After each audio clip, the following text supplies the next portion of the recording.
This session is resumed.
Honourable City Bishop.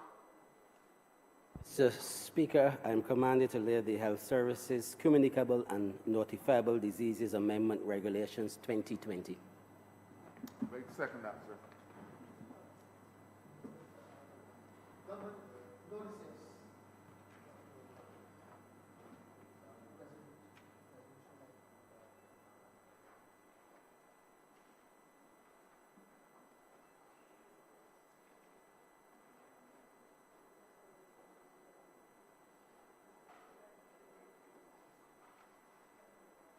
Honourable City Bishop. Give notice of the Resolution Life Assurance Company Limited Transfer of Bonds Bill 2020.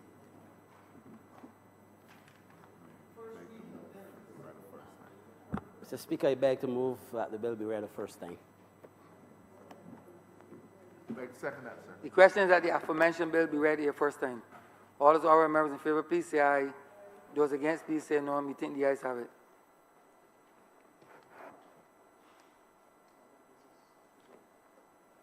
The government business is now resumed.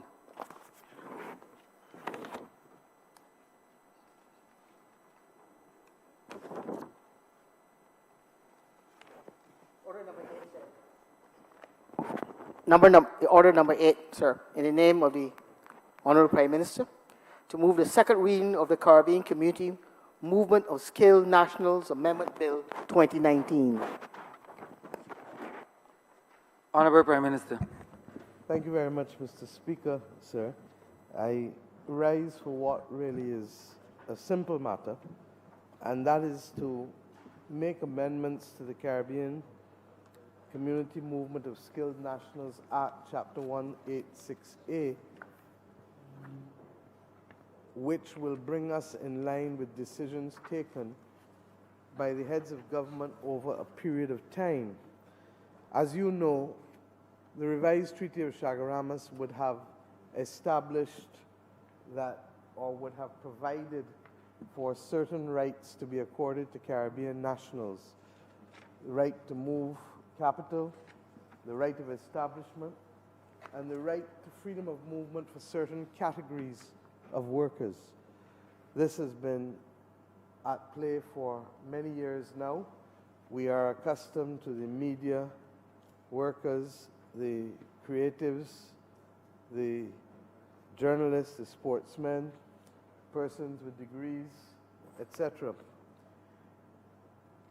Over the course of the years, in fact, down, I think the last one that was taken in 2007, at the last heads of government meeting that we had attended as a government in St. Vincent before losing the government, was the category of household domestics, which for some 12, 13 years we've given expression to it, although there have been some issues as to how best to establish many of these things by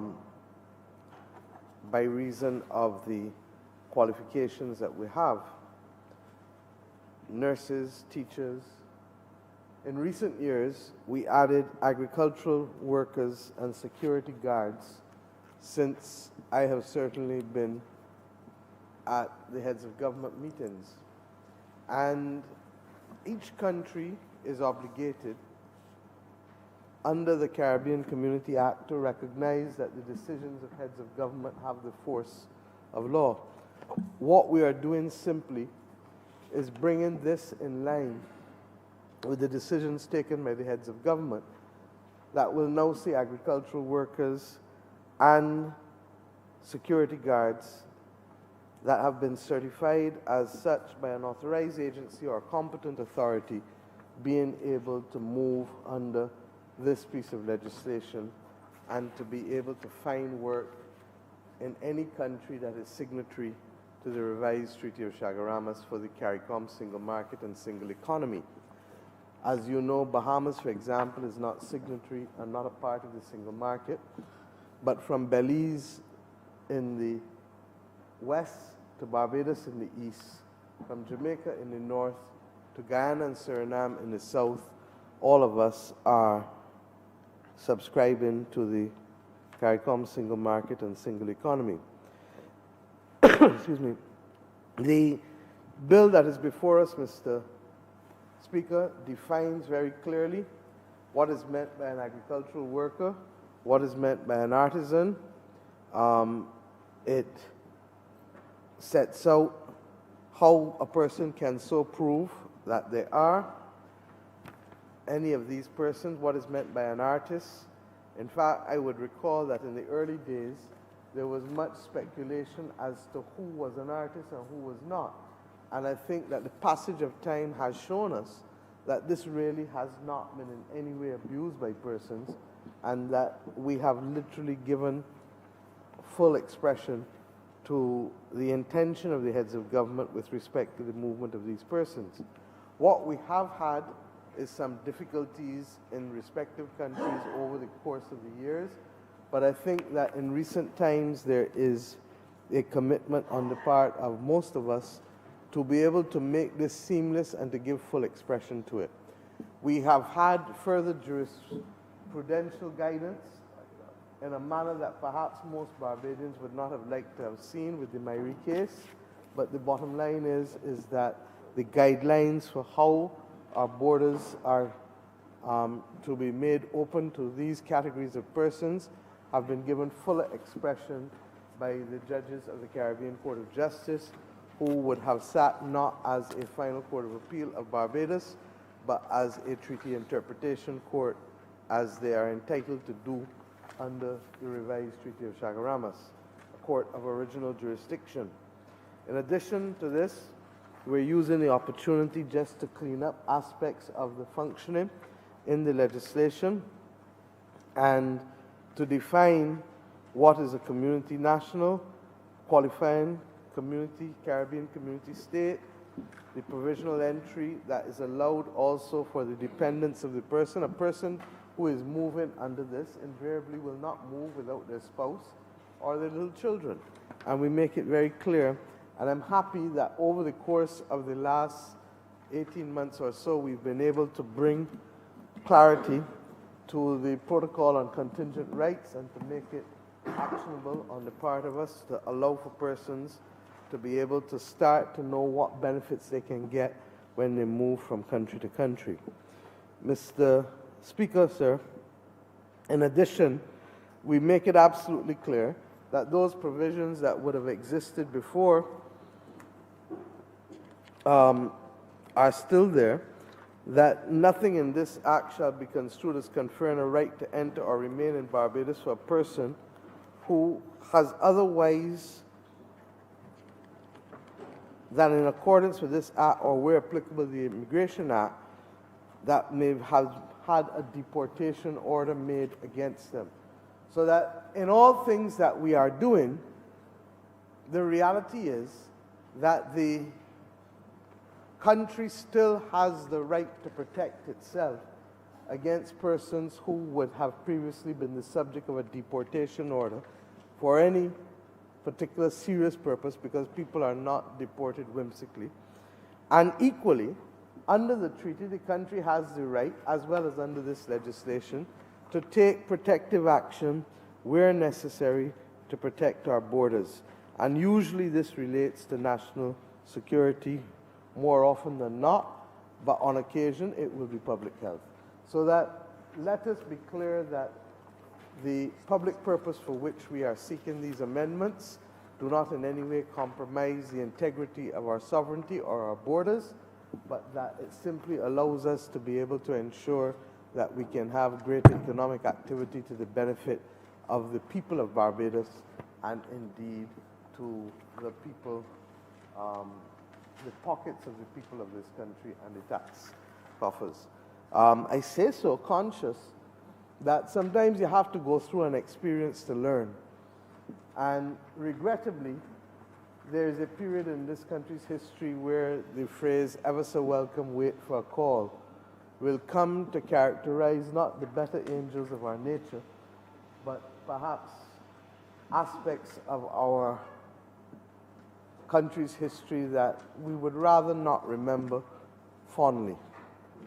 The bottom line was that even though there may have been some who initially were attracted by that call, within a short period of time, the absence of the purchasing power of those who were renting houses, providing and working for people, and indeed spending their money in shops and supermarkets and transport and across the board, came to be appreciated and understood. And persons then started to reflect on the extent to which that left a gaping hole in our pockets. It is, as I said, an unfortunate period in our history, but we need to have a full and frank conversation as to why we need, more than any other country perhaps, to be able to benefit fully from the institutional arrangements from the Caribbean community, as well as to be able to ensure that we use it as a platform for further prosperity for our people. Barbados has a trade surplus with one region in the world, and that region is the OECS, the Eastern Caribbean states. We have a trade surplus with another country, namely Guyana. It is ironic that the majority of persons who have come here have been from the Eastern Caribbean or Guyana. It is further ironic that when those xenophobic statements were issued from the highest corridors,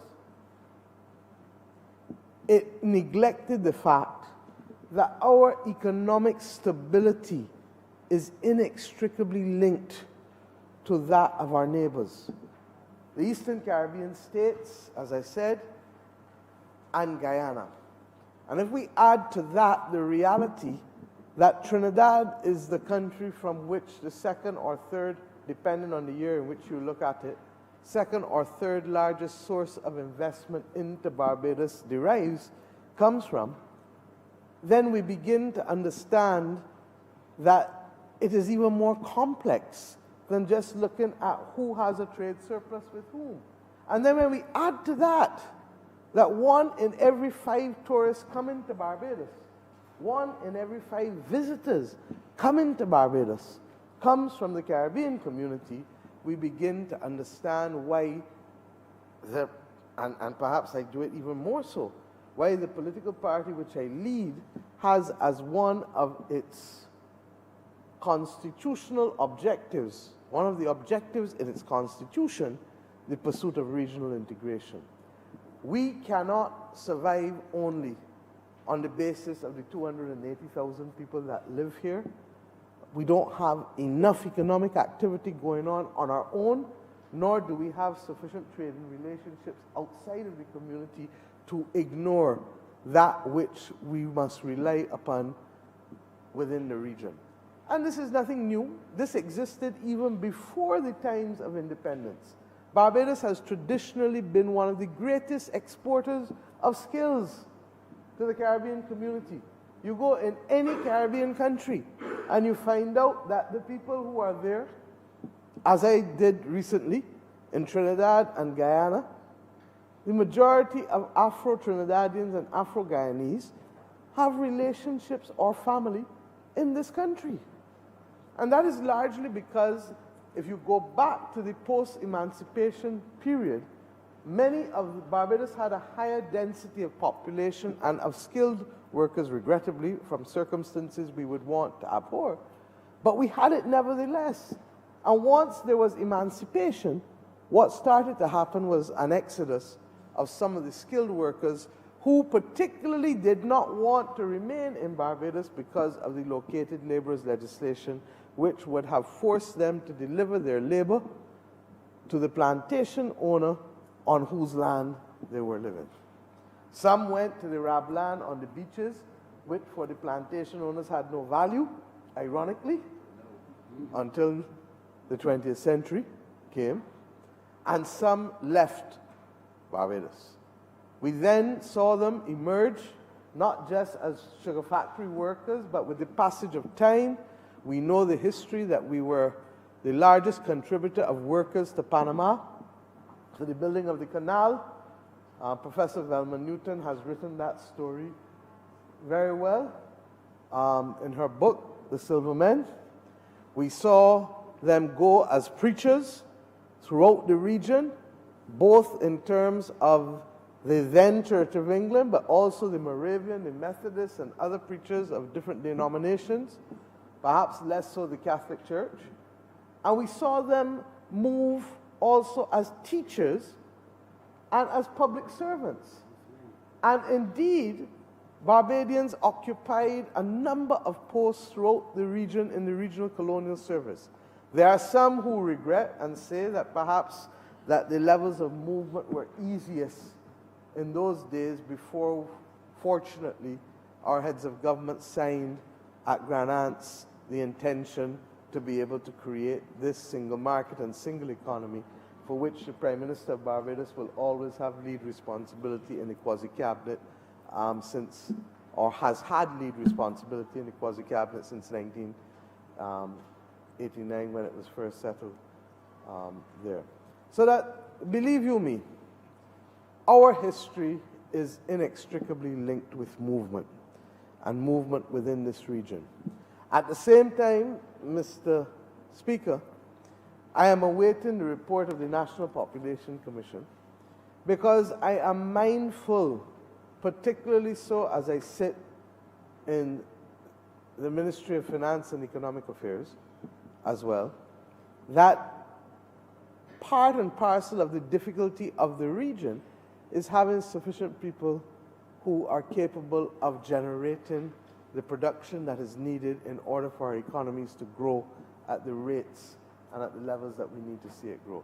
The irony of the moment is perhaps that both Guyana and Suriname, both of whom represent the most underpopulated of all of the countries within the community, are the two countries that will see, and in the case of Guyana, immediately so. In the case of Suriname, we are probably going to project it with the news that's coming out of there, but are going to see phenomenal levels of growth hitherto even not imaginable by any of us. And whether it is 28 to 30% as the more sober institutions reflect per year, or whether it is in numbers that are going towards 70 and 80%, as others are speculating. Suffice it to say that it is huge, the rate of growth. And with the best will in the world, we are going to have to work together, because if we don't, nature abhors a vacuum, and others will fill that vacuum as easy as the passage of time from day to night and night to day. And it is up to us to recognize that we have family connections. In the words of Machel and Skinny Fabulous, we are family. And that we have family connections that go deep within this region. There are people who I meet daily who speak with the strongest Bajan accent that you could want. And it is only when you start to talk to them that you realize that they may have come here at 2 or 3 or 4 years old. And they're from St. Vincent, or they're from St. Lucia, or they're from Grenada. You look at the name and you say, and you realize that that may be the case. In some instances, you can't recognize from the name. Or they're from Trinidad, or they're from Guyana. And we have, therefore, to recognize that there is great strength in unity. And that what we need to do is to build out a community that is greater than the sum total of us all. Even though we respect the fact that we are a community of sovereign nations, and that each nation has the capacity to make individual decisions on their behalf and to defend themselves ultimately in the event that we need to do so. And this piece of legislation that amends the original Chapter 186A preserves that right for us. The bottom line is that the principle or the precept upon which the revised Treaty of Chaguaramas is signed is that we will treat each other better than we treat any other person who does not belong to the grouping. A simple principle. We will treat each other better than we will treat anyone else who does not belong to the grouping. It's otherwise known as the most favored nation precept. And if we take the spirit of that, then we begin to understand that in so many things, we need first to look to each other before we look to someone else. And I made the same point when Prime Minister Rowley was here last August, when the Honourable Member for Christchurch East and the Minister of Energy in Trinidad signed a memorandum of understanding that would allow us to work together in cooperation in the areas of energy, recognizing that our brothers and sisters in Trinidad and Tobago have a century of experience in oil and gas, where we don't have anything coming close to that. So that it makes sense for us to work cooperatively in a manner where we respect each other's rights to be able to earn from that which is ours, rather than simply seeking to sign away and give someone, as the old-time people would say, from far and away, the opportunity to be able to determine how they will work with us and to the benefit of them as opposed to the benefit of us and our family within the region. So that this government is very clear. We will always protect the interests of our country, but we accept that our country is constrained in its development by the extent to which we can cooperate and build cooperatively and together with our neighbors within the region. This is our platform to the wider hemisphere, and it's our platform to the world. And we look forward to being able to do so in a manner that ultimately, as a former Prime Minister of Barbados said in Georgetown in 1986, that gives true expression to the lived reality of our people already. And that whether the politicians get it or whether the governments get it, the ordinary people of the region get it. They get it in how they trade, they get it in how they talk with each other, and I mean talk in both the real sense of the word as well as in the Bajan sense of the word. How they do business, how they do almost everything, and how we travel among each other's countries. And to that extent, our governments and our politicians must not be left on the outside trying to catch up with where our people are carrying us. Now, in the days before air travel, the schooner traffic would have linked us together naturally.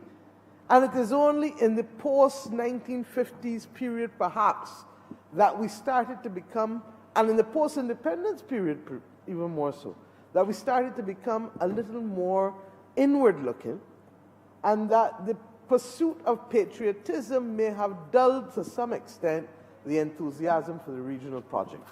But you only need to go outside the Caribbean to know that they see all of us as one and the same, and that they treat us as one and the same. And that experience outside does wonders for people's perspective. And that is why at Speightstown the other night in the Ideas Forum, I said that if I had one wish for this country, if money was no object, that it would be to create a fund that would allow all of our children at least once between the ages of 12 and 15 to spend 8 to 10 weeks outside of Barbados, preferably in the Caribbean, but not limited to the Caribbean. Because being outside of this country, and in some instances outside of this region, we begin to get a better perspective on life and what our opportunities are and what our obligations are to maintain and build. And it actually allows us to better appreciate how much we have here and how much we have to be thankful for here, and how it is important for us to protect it and to be able to build on it. Now, a confident person is not threatened by others. I'm not threatened by anybody. I respect that there are people who are going to be different, but I'm not threatened by them. And how, therefore, do we mold confident young people who are prepared to take on the world as Caribbean citizens, as Barbadian citizens? And that is our duty. So, Mr. Speaker, I really don't intend to delay the House much longer, but I felt that it was important. As we all know, the CARICOM Heads of Government meeting, intersessional meeting, will be held here next week in Bridgetown, and on Tuesday and Wednesday.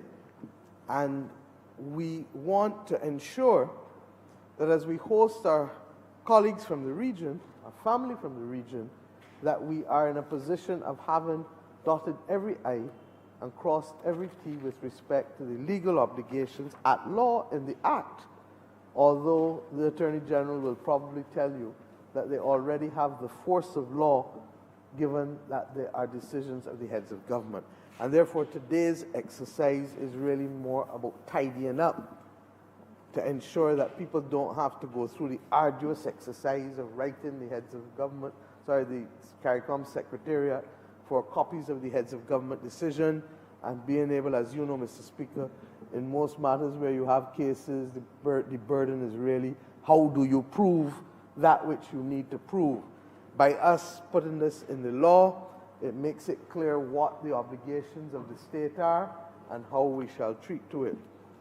I also want to make one last point. We have tried to suggest, and I'm happy that the Accreditation Council has said that they are taking up that advice. Part of the difficulty that people have had in the region is the length of time that it takes to get the certificate of recognition from the competent authorities. And that was because in many instances what was happening was that they were taking the diploma or degree or whatever it was, and then waiting in some instances for more than a year for people to get back to them to prove the authenticity of it. Now, we have in this legislation clarity, I think it's at section 11 of the original Act, that makes it clear that a person who makes a statement, knowing the statement to be false in a material particular, or recklessly makes a statement which is false, or uses a certificate knowing that the certificate has been cancelled by a government, or in any way utters or has in their possession a certificate of recognition that is fraudulently obtained or is forged, that they have committed an offense.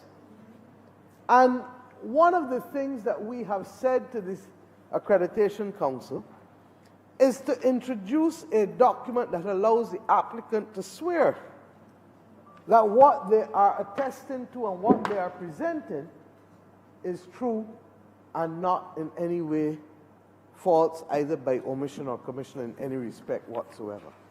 And that then allows us to shift the burden of proof to the applicant so that you effectively can give a provisional status or status period.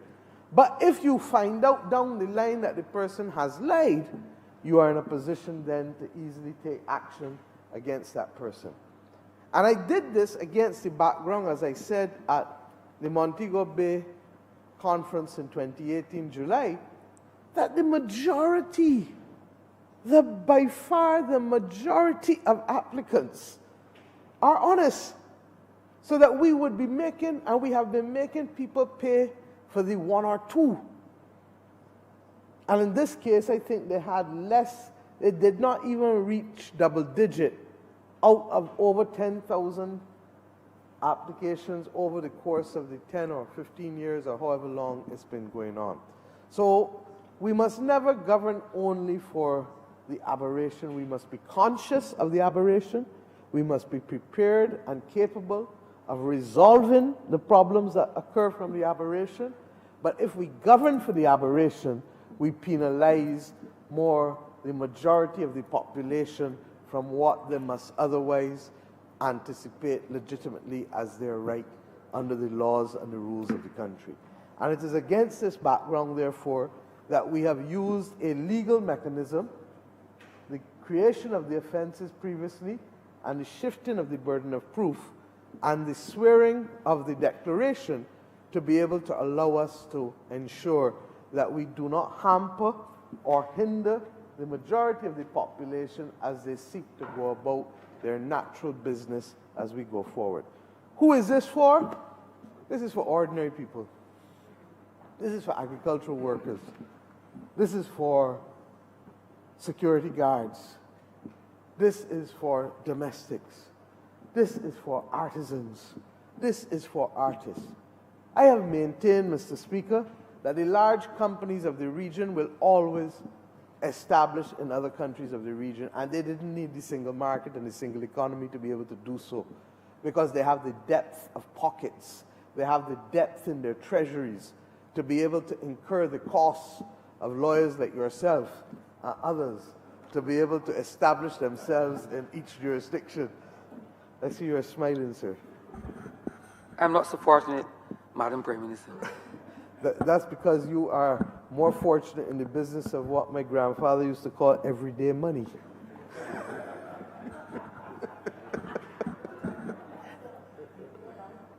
But the bottom line is that we have to be able to move forward. And we have crafted mechanisms in here that are to make ordinary people's lives easier, to make the ordinary people who are making those linkages in real terms on a daily basis believe and understand that this region is theirs and that it does not belong only to a handful who have the depth of pockets to be able to travel and to be able to establish their enterprises elsewhere. And why? Because each of us have different interests and different pursuits that we may want to go after. And what happens to a young person who hitherto to us having the potential for an oil and gas future, and they wanted to work in that industry? If this didn't exist, they would have to go through hell and hoops in order to be able to get a work permit to go and work in Trinidad and Tobago offshore, or now to go and work in Guyana offshore. We're talking about people who are interested in agriculture, who may want to be able to recognize, yes, they want to do a couple acres here, but then they decide, you know what? I believe that I have a brighter future. And why can't I go to Suriname or Guyana and take 20 acres, 40 acres, 50 acres, 100 acres? Because the one thing that they don't have a shortage of is what? Is land. But what they have a shortage of is people. And for the record, I repeat it, even though others have heard me say over and over, that you have a country like Suriname that is larger than the Netherlands. Netherlands has a population of 17 million, Suriname struggling to hit 600,000. Guyana is the size of England, Scotland, and Wales. 65, 66 million people. Guyana struggling at 800,000. And for those who have short memories, as I said, Guyana was that country to which Barbadians, particularly in the post-emancipation period, went. And equally, Guyana was that country from which capital came, money came, to build up Barbados's industrial development in the 50s and 60s. The average Bajan drinks a Banks beer without thinking, what is the origin of Banks beer? Banks beer was essentially established in Barbados by a Guyanese entity as a beer coming out of Guyana. There are people in this country who served in this parliament, who served at the highest levels of cabinet, who taught in Guyana for many, many years. The late Sir James Tudor was a teacher at Queen's College. I'm told that Queen's College in Guyana is a boys' school, and Queen's College in Barbados was, when I went, a girls' school, now a co-ed institution. But we have so many different similarities between the two countries that it is difficult for us to believe that artificial divisions could have been put up in this country's history to separate us, and not by a foreigner, but by one of our own. So, Mr. Speaker, I am conscious that we live in a world where strange things happen and where strange views are felt and shared. But I pray that just as others kept their head in the 1920s and the 1930s and the early 40s, that we shall keep our head at this period of global instability that seems more focused on what separates us rather than being focused on what unites us as a people and what bridges we have between each other to expand the opportunities for our people. And I say so with all sincerity, because as someone who is not a historian but a student of history nevertheless, as I look across the panorama of history, I am satisfied that civilizations ultimately see their best days and their best moments when they unite people rather than seek to divide people. And that if we can stay the course, and that is what being a Bajan fundamentally is about. That's why the principle of friends of all, satellites of none resonates across people irrespective of political parties, because fundamentally it is about being principled, and it is about ensuring that we can work together without necessarily being subservient to each other in any respect. And I pray, Mr. Speaker, that we understand, therefore, that our interest lies in growing the pie collectively as a region and as a family, rather than fighting each other down as others may have done in the past. So, Mr. Speaker, with those few words, I ask to move that this bill be read a second time. I would like to.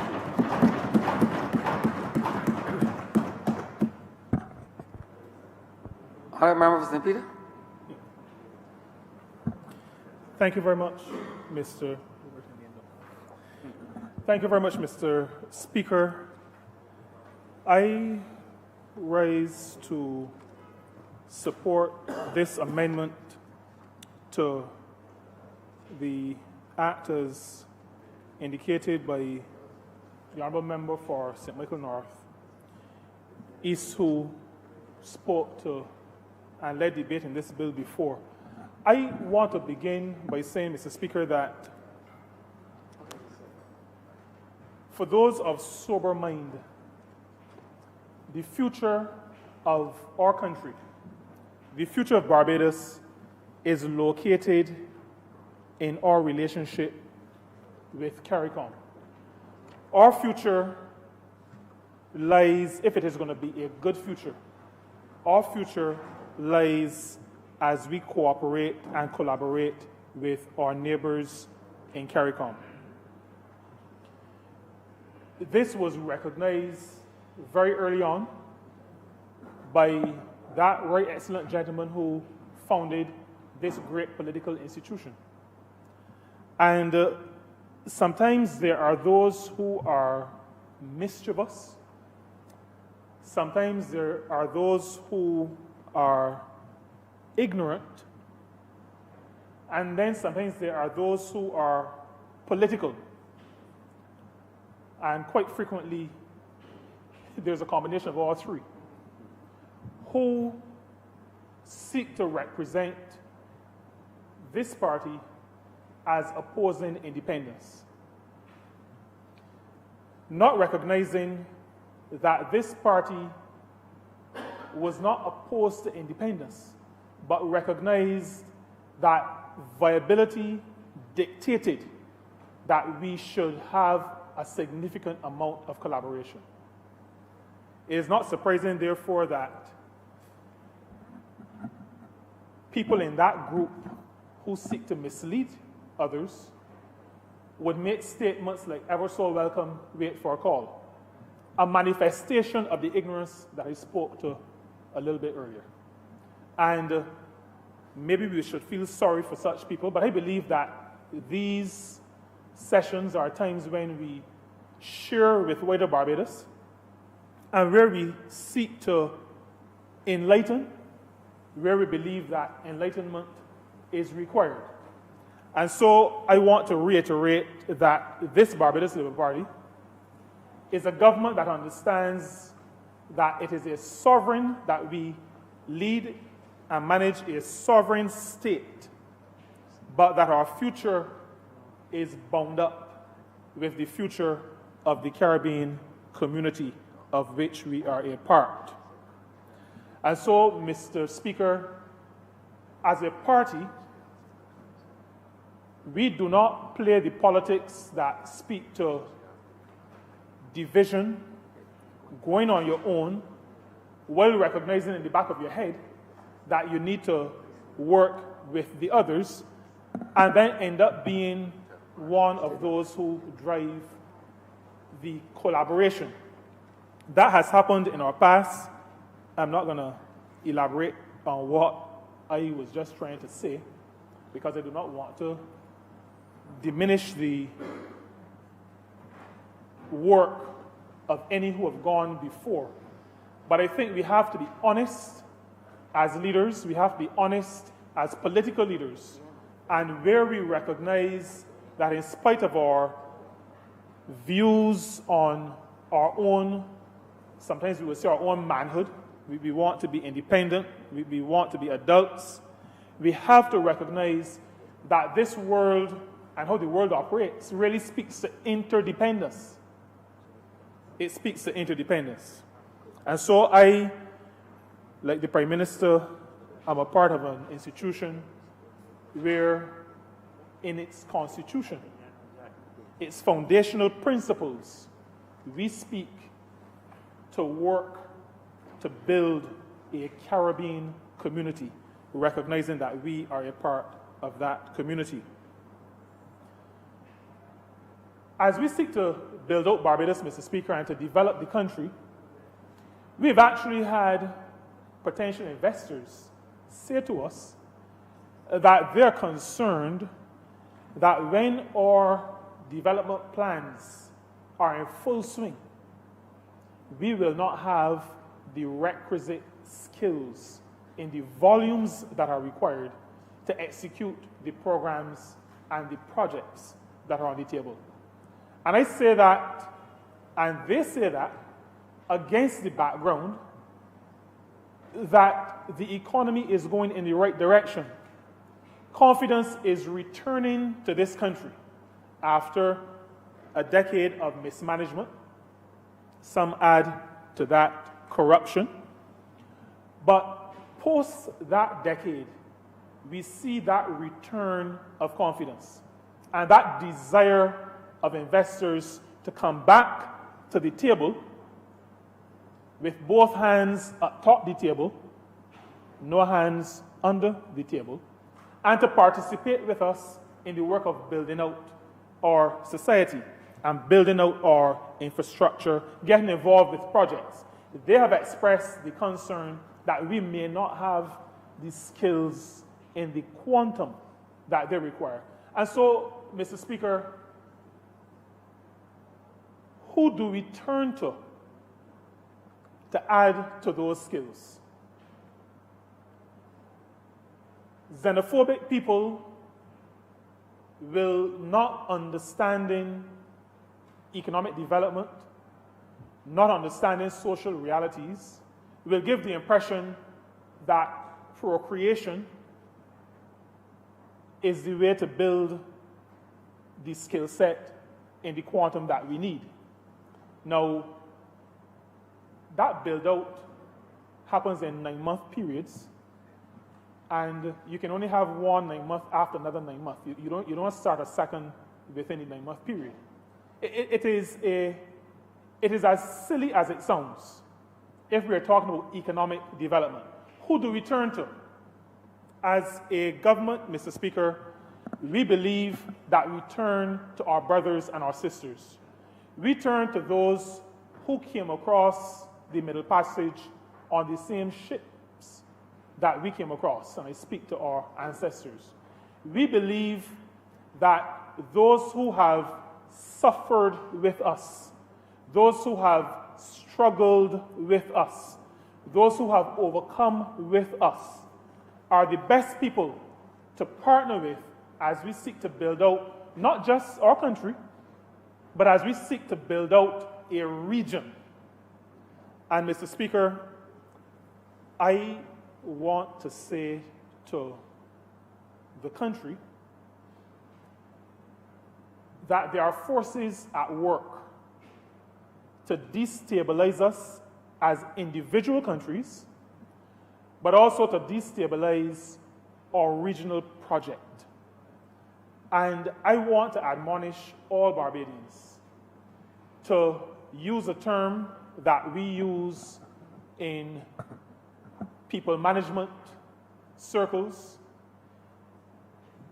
maybe better known in use by workers' organizations, and that term is solidarity. Because, Mr. Speaker, it is only by standing together that we are going to be successful. Those of us who attend places of worship do so, Mr. Speaker, like you do at All Souls, because we've been counseled not to forsake the assembling of ourselves together. There is a certain strength that comes with working together, moving forward together. And that strength, that solidarity is going to be important if we are to succeed in the project of building our nations, but also building our region. And I want to concur with the Prime Minister, the Honourable Member for St. Michael Northeast. We will not build our individual economies. We will not build our individual countries unless we recognize that link that we have with our brothers and sisters in our neighboring islands. And for many years while I operated in the tourism industry, we recognize that outside of the United States, United Kingdom, and Canada, the Caribbean represented our next largest block of visitors to this country, but also a significant source of investment in this country. We look around us. My office as a minister is in Warrens. And when I look out onto a sign of a business that has its headquarters in Trinidad. My life insurance policy is with a company that started in the 1800s in Barbados. But when I look at the annual report, I recognize that both the largest number of shareholders but also the largest number of shares are located in a neighboring country, no longer technically a Barbadian country. Investment into this country from our neighbors. And I want to say, Mr. Speaker, that based on what I've seen in my short life, that investment tends to be more stable and more permanent than some of the other investments that I've seen coming into this country. While all investors come looking for profit and for a gain, I sense that the investment we get from our neighbors is more long-lasting, more enduring, and I believe, Mr. Speaker, that it is a result of our shared heritage, our shared history. There is something that unites us, and as a country, we must work hard to preserve that which unites us. And we have to continue working hard to ensure the strength of the regional project. And that is why I say we have, as ordinary people in this country, to recognize the forces at work and to determine not to be antagonistic, not to be telling off other countries, but as a region to hold together, to stick together, to stay together, and to face our common challenges as a united body.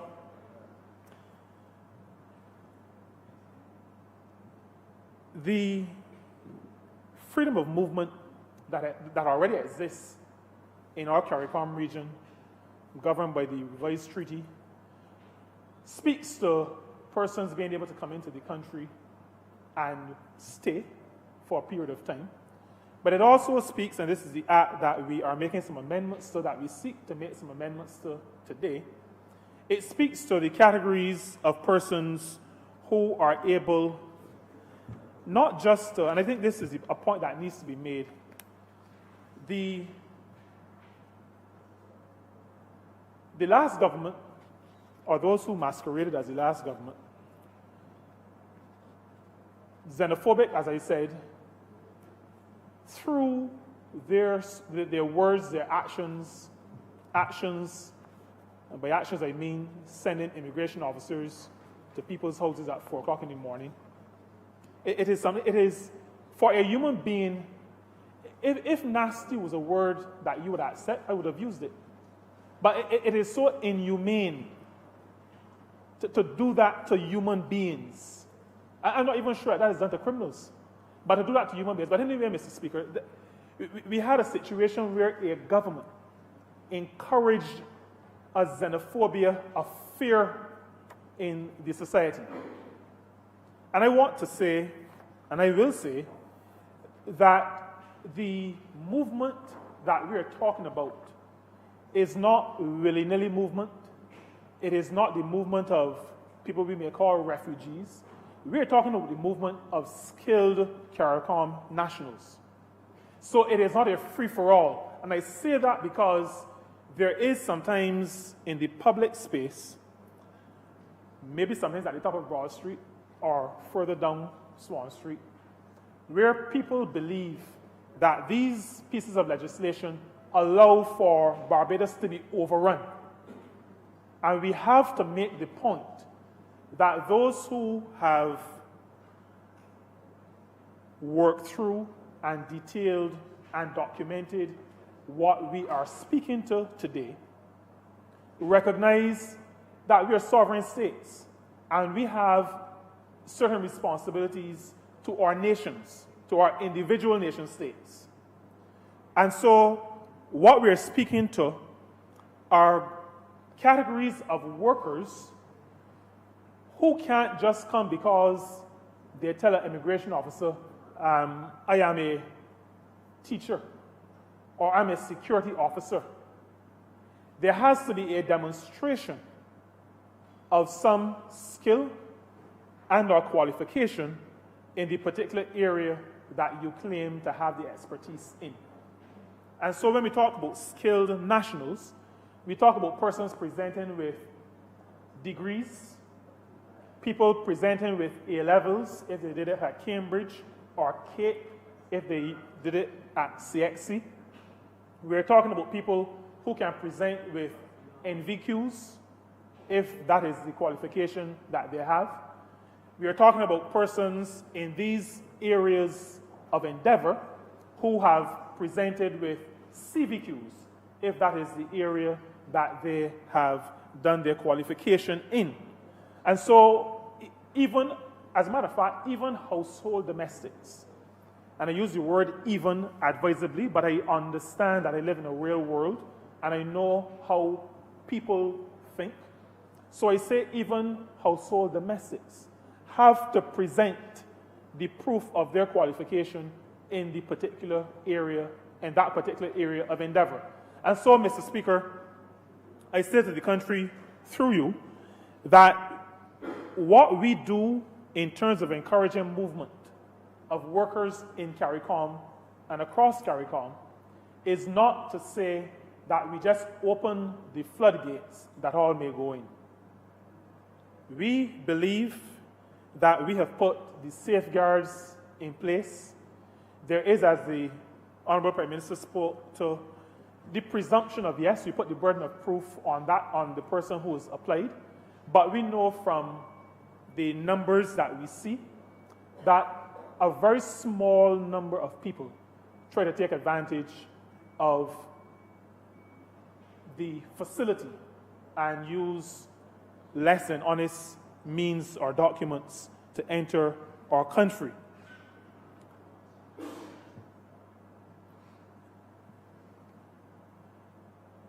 Barbados retains the right to secure the safety of its people. Barbados reserves the right and retains the right to secure the health of the public. And those two very fundamental, very important considerations remain in the domain of our country. We will not do anything, and no one can tell us to do anything to compromise the safety and security of the public or the health of the public. And so there can be nothing written in the revised treaty or any amendments, any agreements that the heads make. There is nothing that can be written, that can be made law, that will affect our ability to maintain public order, to maintain the safety and security of our people, meaning all people who live on this country, or to ensure that the health of the nation is not compromised. We retain the power to secure our borders in that respect.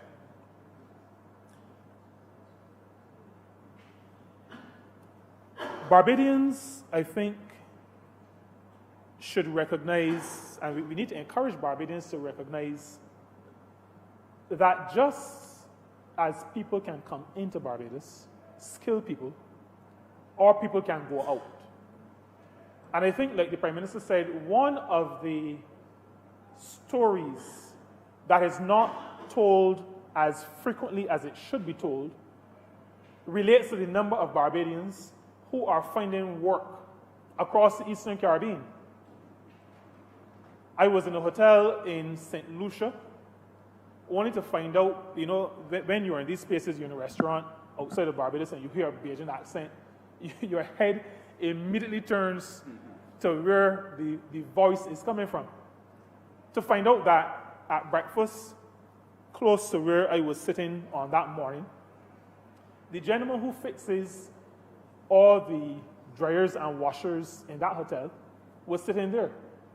Now, he does not live in St. Lucia, but he goes to service, and if there's a major breakdown, he travels and he does his work. And that, from what he said to me, is replicated across the Caribbean. There are quite a number of people. I'll say to you, Mr. Speaker, for example, I spent most of my life in tourism. The development of the Grenada Tourism Authority was done almost entirely by a team of Barbadians. A Barbadian, Senator Grant from the other place, was its first director. It was set up by people like Mayor Hines and Dr. Kerry Hall, and Barbadian skill, Barbadian expertise. We have a lot to offer the Caribbean. We have a lot to offer the world. But I think we ought to encourage our people to use the opportunities that these kinds of legislation and the amendments we're doing, we need to use these opportunities to sell our services to the wider Caribbean.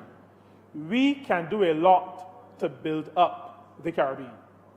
There's a security company, when it went into St. Lucia, a Barbadian was sent to get the company going and to bring it from the ground up. We have lots of skills. We recognize too, and the Honourable Member for St. Michael Northeast spoke to this, as we go into our oil exploration, there are skills within our region, skills with people in the brains of people who, like I said, came across the Middle Passage with us, people who want to help us. And so we do not start off with the assumption that people are against us. We recognize that there are people across the Caribbean who are interested in working together and helping each other. It has happened from the time, like my mother used to say, people would leave, I do not remember the name of the ship, but they were going to Demerara, Essequibo. Apparently in those days, not many people said British Guiana. They used Essequibo and Demerara. People were moving. People went to Panama. People went to Cuba. Barbadians have been moving. We've gone outside of the Caribbean because wherever in the past a Barbadian could find some work, a Barbadian was willing to go to find that work. We have to remind Barbadians that we are not insular people by nature. We have to shake off what that group did in that decade that we often try to forget and that I too often speak to and remind myself about. We have to get back to the Barbadians we are. Barbadians who are willing to use the provisions in the Act that we're seeking to amend, contingent rights, rights of establishment. These are rights that are already in law across CARICOM. We can go into a CARICOM country, we can set up a business, and we can run and manage a business in a CARICOM country because those rights are already enshrined in the laws across the region. We have, because we have the ability in ourselves, set up the Caribbean Court of Justice so that if there are issues that arise out of our attempts to do that, we have a judicial body that we can turn to. The Caribbean Court of Justice is that legal body that adjudicates on matters arising out of the implementation of the revised Treaty of Chaguaramas. And so we have built a structure, we have built institutions to safeguard our individual rights as sovereign nations, but also that help us to build our regional nation. We need, Mr. Speaker, I was going to speak to a couple other things, but I think as we talk about integration, work, the future of work, and incidentally, when we talk about the future of work, we speak not just to the technology and the economy that arises out of technology. We speak not only about the green and the blue economy, but we also speak about what is called the gig economy. And in the gig economy, our young people, and I think many of us recognize it, our young people are no longer prepared to stay in a job for 10 and 15 and 20 and 35 years. Our young people want to go to where the opportunities are.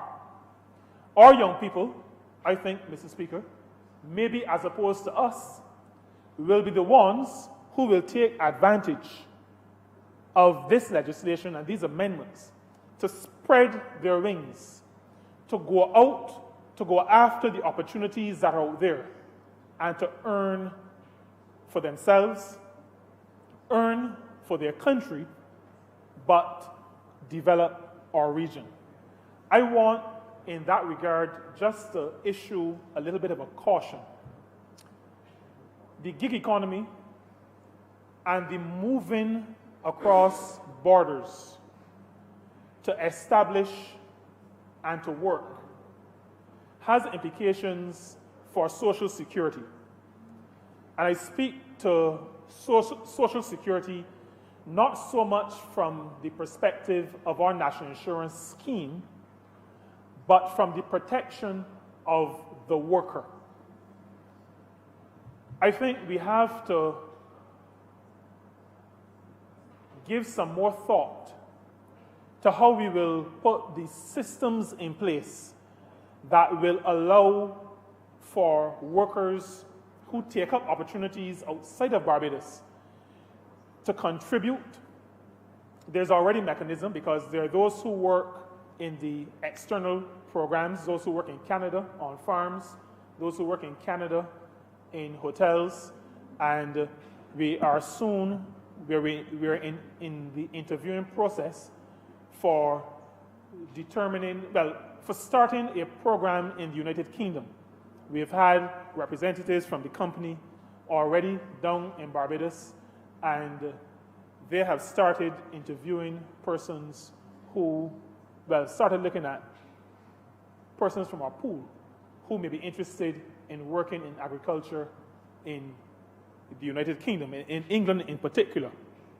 And Mr. Speaker, even though that debate is gone, we believe that all work is honorable, and wherever a person can earn a dollar, an honest dollar, the person should be allowed to earn an honest dollar.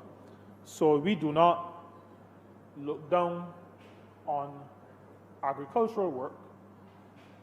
We are also moving away from this idea of low skill.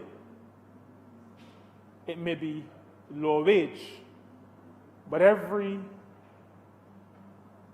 job, every area of endeavor has its particular skills that need to be applied to it if the worker is going to do it with excellence. And so those opportunities are there, and there's already provision for people to contribute to their national insurance funds periodically. But the reason why I've raised it is because people who are working outside of Barbados often do not have in the front of their minds contributing to the national insurance scheme.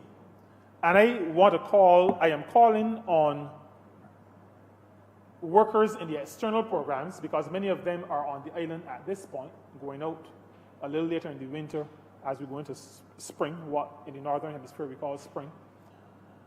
As they go out, before they go out, I'm calling on them to remember that contributing to national insurance is really contributing to their own future. There will come a time when they will need the funding that the national insurance scheme will provide.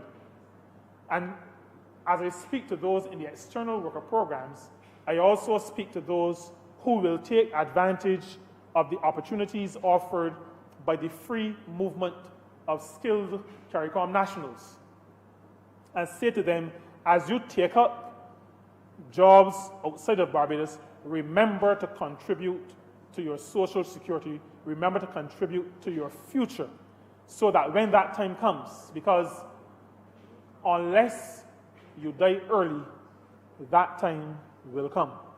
And so that has to be in the forefront of the mind. While I sat on the National Insurance Board, we unfortunately had to say no to a number of people who, in some cases, refused to contribute, but at that time when they needed the funds, when they could no longer work, then realized that they needed some kind of help. I want to encourage Barbadians not to wait until that time comes. We know that you're going to be moving around the region, taking advantage of the opportunities. We know that you're going to be in the gig economy, moving from job to job, opportunity to opportunity. And we want to encourage that. That is part of the future of work. But we want people to recognize and remember that providing for the future, and I don't want to tell anybody to go to the ant, I don't want to call anybody a sluggard, but the ant puts aside something for the winter. And so I'm calling on all workers and all the professionals who will be taking up these opportunities to think about the future. And if necessary, think about the ants. Mr. Speaker, I support this bill that is before the House. I think it speaks to that great project that this Barbados Labour Party has always been committed to, regional integration, working together for the common good. And it speaks particularly in the portfolio that I hold, it speaks to providing opportunities for Barbadians to find work, meaningful work, to set up businesses outside of Barbados, and to enjoy the rewards of their labor while building our country and building our region, even as they build themselves and their family. Mr. Speaker, I'm obliged to you. Honourable Member for St. James South. Thank you, Mr. Speaker. I rise to support the bill that is before this Honourable Chamber to deal with formally passing the legislation that would allow for the 10 categories of workers to move under the free movement within CARICOM. And I heartily want to endorse the words and sentiments that have been shared by the Honourable Member for St. Peter and the Honourable Member for St. Michael North East, and especially the Member for St. Michael North East because she has lead responsibility for CARICOM over the next 6 months. So in addition to giving leadership to CSME, she will now take on responsibility for CARICOM, recognizing as all past leaders except one, how important CARICOM is to the future of Barbados and how we must play catch-up in relation to the fact that we've lost 10 years in pushing and advancing the CARICOM agenda. The CARICOM heads of government, as sovereign nations, they sit and determine what are the things that they want to implement based on the Treaty of Chaguaramas to help us advance our prosperity under CARICOM. Those intentions and those decisions then are sent to COTED, which is the Council for Trade and Economic Development. I'm the minister with responsibility to represent Barbados at COTED. And our trade officials sit and take the will of the leaders and translate it then into agreements documenting that will and dealing with the details and the implications of that agreement. And those then are brought to COTED for approval by the trade ministers and then passed back to the heads of government. If there's a sticky point, then we pass it back to heads for heads to make the determination. And Mr. Speaker, I must say that a lot of work has been done in the brief time that we have come to office in terms of seeking to advance our CARICOM experiment. And having the responsibility for helping to put in place the will of the heads of government at COTED, one of the things that you're realizing is that across the region, there are a number of people who do embrace CARICOM and what it means, but there are some who still do not understand its relevance and its importance to them. And as was shared by the Honourable Member for St. Peter, here in Barbados, some people have been misled as to the value of CARICOM. And therefore, you have some citizens who have not embraced it, recognizing that it really is a path to our prosperity. Prior to the oil finds here in CARICOM, our region has found itself as developing nations constantly under pressure by larger developed nations who in the various arenas, whether it's the OECD, the WTO, whether it's at the UN, that very often in those multilateral organizations is often difficult for countries like ours to get the very best decisions that are in the interest of their citizens, because the will and the might and the power of larger nations will prevail because of the pressure that they can bring to bear to have their decisions carried through. And it is in the recognition of our smallness, it is in the recognition of our powerlessness that the CARICOM was formed, recognizing that there was safety in numbers, recognizing that there was strength in unity, recognizing that if we were going to have an impact, we could only do it together. We could not succeed as individual nations. Now, for me, I see CARICOM as exemplifying the best of Barbadian values and the best of the Barbadian spirit. Barbadians from time immemorial have known and understood that one of the ways in which we navigate difficult situations, how we deal with resources to make the best use of things, is through that particular value system that we call share and share alike. That Barbadians have used this to navigate the difficulties of everyday life. In Scripture, it is put in this way, that we must learn to love our neighbor as we love ourselves. Now, these things are not just for emotional use. These have powerful economic outcomes if we understand the importance of using it. And so sometimes I'm distressed when I hear in the public space people who ought to know better, who continually raise fears and anxieties and xenophobia in the public space, therefore retarding the engagement of businesses and citizens from embracing CARICOM to make it work for them. So it is important for people to understand how CARICOM affects us. What is it we get from CARICOM? Now, the Honourable Member for St. Michael Northeast spoke about the fact that we benefit more than any other country when it comes to trade in CARICOM.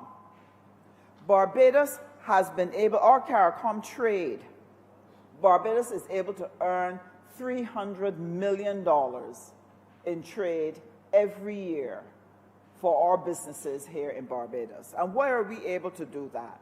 Because CARICOM provides a zone in which we do not pay duty, and we are able to have our goods enter free of duty into the markets around CARICOM, thereby making our goods much more competitive against goods from developed countries or other countries that attract duty.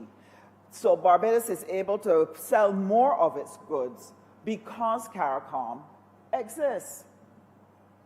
Now, it is important to understand what are some of the things that we trade and who are some of the people that move freely through the region, being able to make a living and to be able to advance the CARICOM experiment. Barbados, for example, exports things like electric lamps, medication for therapeutic use, juices, water, rum.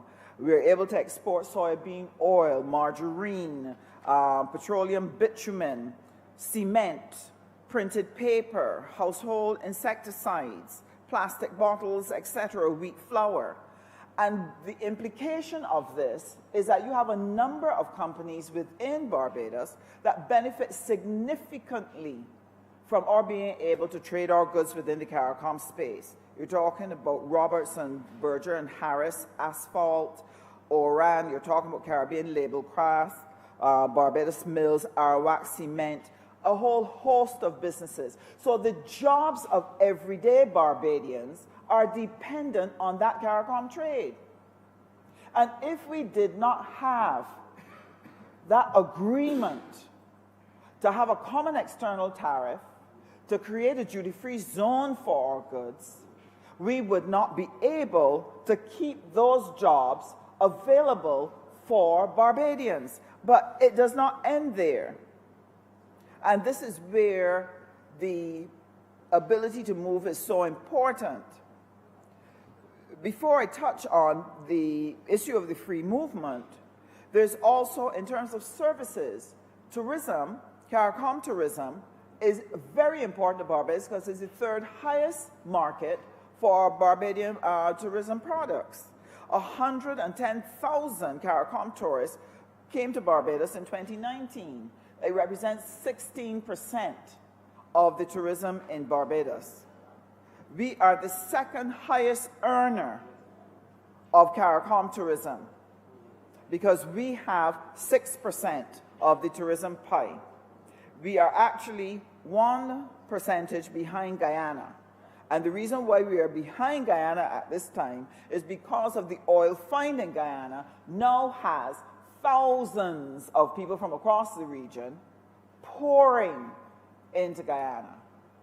Every day, Mr. Speaker, no, I think it's every week, Mr. Speaker, close to 300 Cubans land in Guyana. Thousands of Brazilians come across the border.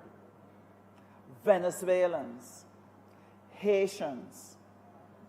I just returned from a visit in Guyana and was told by government officials there that close to 54,000 Trinidadians have now relocated into Guyana because of the boom that is there. And that is one of the reasons why Guyana controls 7% of the CARICOM tourism pie, and we only control 6%. In other words, if Guyana did not have that boom, Barbados would have been number 1. So we benefit significantly from CARICOM. And what does that mean? That people who work in our hotels or guest houses, people who rent rooms to people coming over who have come for medical visits, etc., they come and they are here for vacation, they're here for conferences, they're here for business, they're here for shopping, they're here for education down at the university. We have thousands of students from CARICOM who come here and are year-round tourists in our space. It also helps our, they also come for medical services. So the Barbadian economy, over and above the 300 million in goods, earns significantly from tourism, and then we earn also from other services. Those other services we've not been able to quantify because one of the challenges that we have in the Ministry of Foreign Trade and the Ministry of Industry and Commerce is to get the statistics that helps us understand what is happening in our trade and services in the region. And it makes it really difficult for us to be able to plan for the sector because we don't have a sense of the volume of the numbers. But sir, every week you have Barbadians going out dealing with things like construction because there are people building up and down the region, people doing engineering, people doing management consulting, people offering medical and legal services. These are the things that Barbados has been able to benefit from. So CARICOM contributes significantly to the well-being of every single Barbadian. So what is the importance then of share and share? Like, how does that come in? Why should Barbadians care about the opportunity that is given to persons from CARICOM to come into the Barbadian space? And as was well stated, it is a managed migration. It's not a free-for-all. If you are going to create prosperity in the region, you cannot just have freedom of movement of goods and capital. You have to be able to get access to good labor. And if we can get all three moving, then we can begin to build the productive capacity of the region to create prosperity for everyone. And why is that prosperity important? If solutions don't have jobs and cannot make money, then they cannot buy Barbadian goods that are exported into their marketplace. So it is important to us that they do well, and therefore we must be interested in their welfare and their well-being. That's the beginning and end of it. I would have shared with the country before, I will say it again for repetition as well. If you have the OECS, who has agreed to come into CARICOM, agreed to giving duty-free access to our goods, thereby allowing our goods and Trinidadian goods to be predominant in their space, it means that they have to be prepared to give up the duty they would ordinarily charge us in order to allow the experiment to work. So the question would be, what would they get from it? Why would they give up that revenue that they urgently need to be able to support their citizens, to build their roads, to do their health care, to build their hospitals? It can only be if in that arrangement we have created space for them to benefit from CARICOM. And if they cannot benefit from production and selling goods to us, it has to be that they must benefit from the free movement of people, that their people can get jobs and send money back to their countries to be able to take care of their citizens.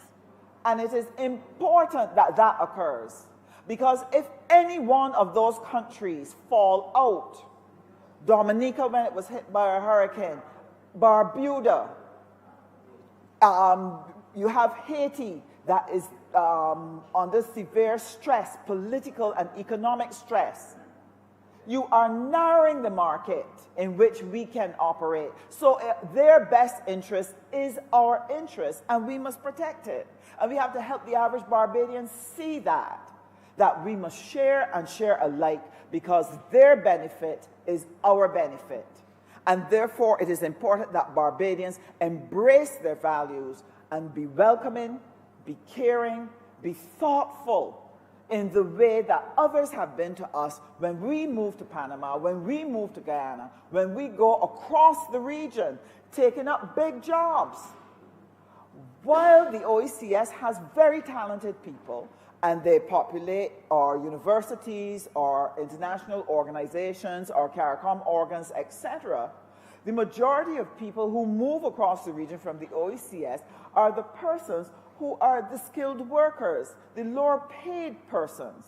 Barbados, on the other hand, exports highly paid skills, highly paid professional skills, whether it's in the civil service or whether it is in the private sector.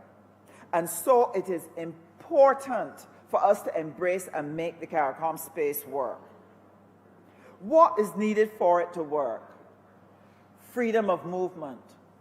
Certainty that when you leave home, you can have access to the space, that you can be guaranteed your 6 months, your automatic 6 months, because you are a CARICOM citizen.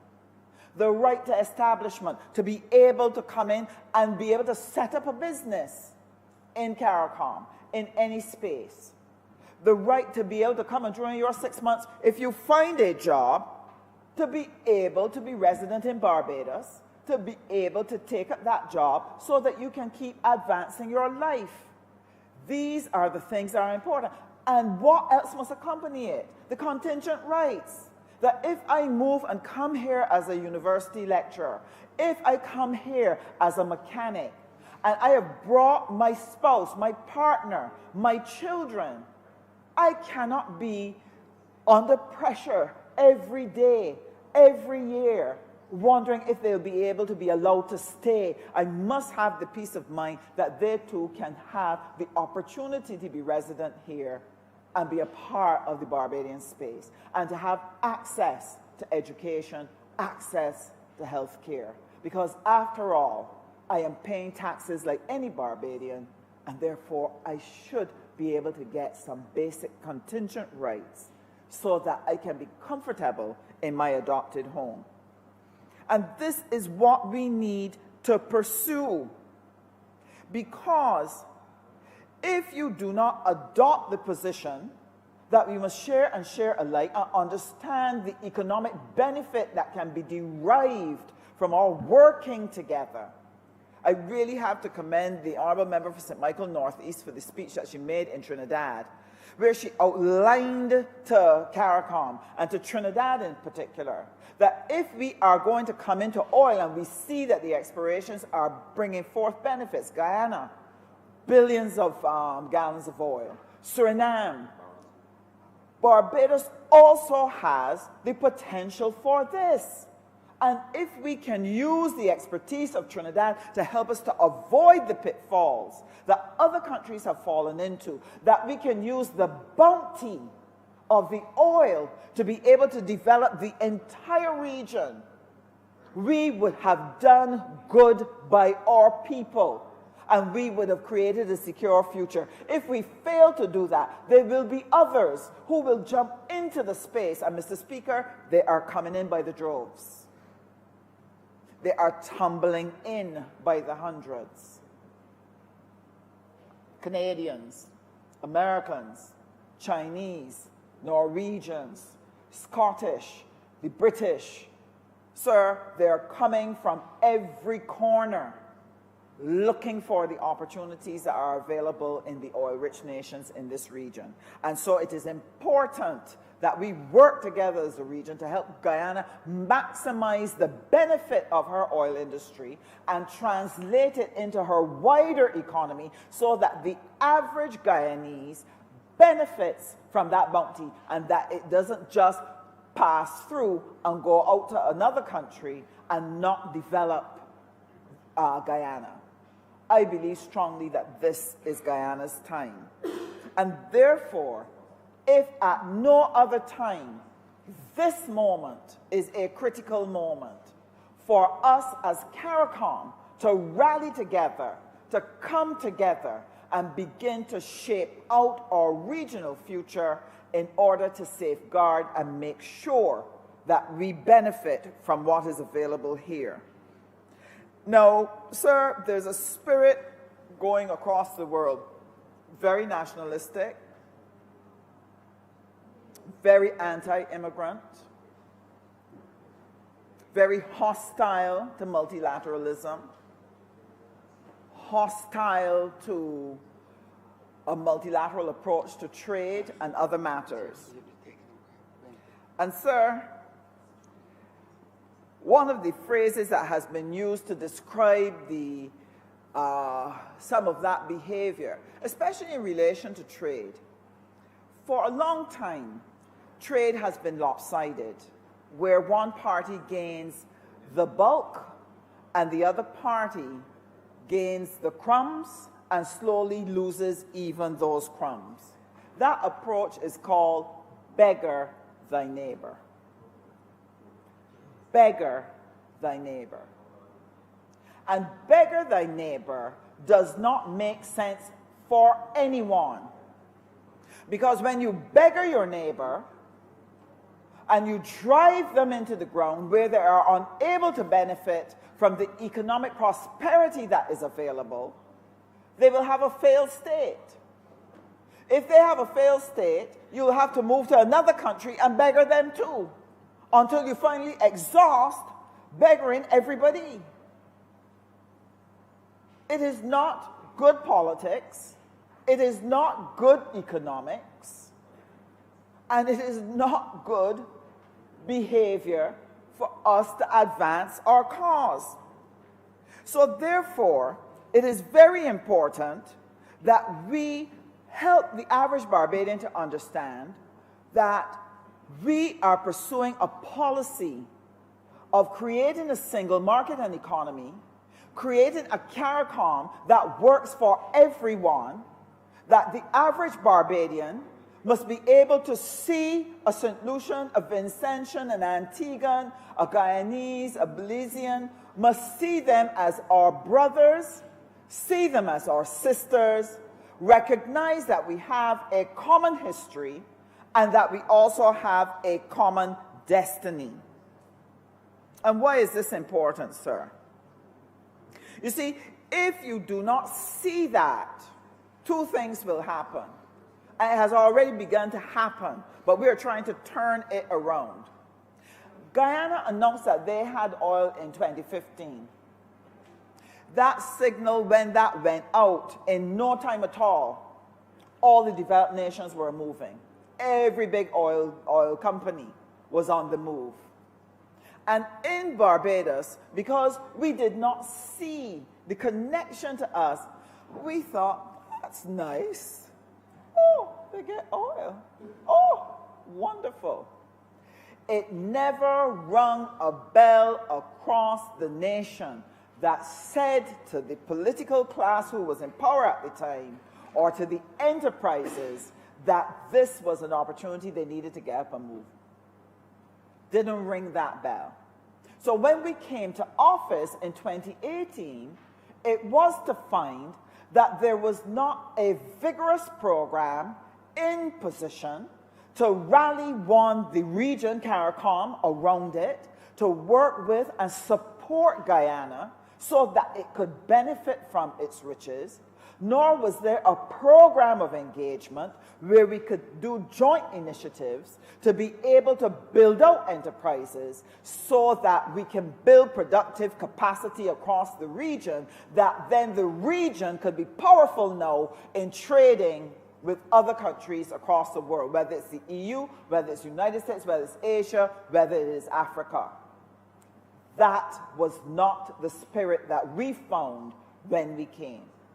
And so, very quickly, on taking office, the Honourable Member for St. Michael North East signaled earlier o'clock the OECS and CARICOM must become a priority when it comes to trade in services, when it comes to trade in goods, and it must become a priority for us to advance all the elements that are needed to make the space work. And most of these ministers here sit as representatives for Barbados in some of the very organs of CARICOM, seeking to advance the interests of Barbados, working assiduously with our CARICOM partners to advance the region. And sir, in the Ministry of Foreign Affairs and Foreign Trade, we not only set about to very quickly start to look at what we needed to do in terms of strengthening our representation. We, for example, have just appointed an ambassador to Panama. We have gotten agreement from Prime Minister for us to do greater representation in Guyana, and that you will hear more about when we talk about the estimates. But what we did in the interim, Mr. Speaker, was to look at brokering the Broker-Pondo agreement with Suriname to start engagement with them across agriculture and food security. And we had joint commissions with Guyana. Unfortunately, because of the political situation that emerged, it was put on pause, but Guyana was very much in our sights. So what we have done in the interim is a number of things to help us make better use of CARICOM. And in Guyana in particular, we had some sessions with our enterprises to talk through the information that we'd gathered about the opportunities that were available in Guyana. We were able to attract some 300 enterprises to come and hear what was possible. A number of trade missions have been formed, and what we've had is something like between 12 to 15 companies that we know of who have quietly gone down and sought to open business within Guyana.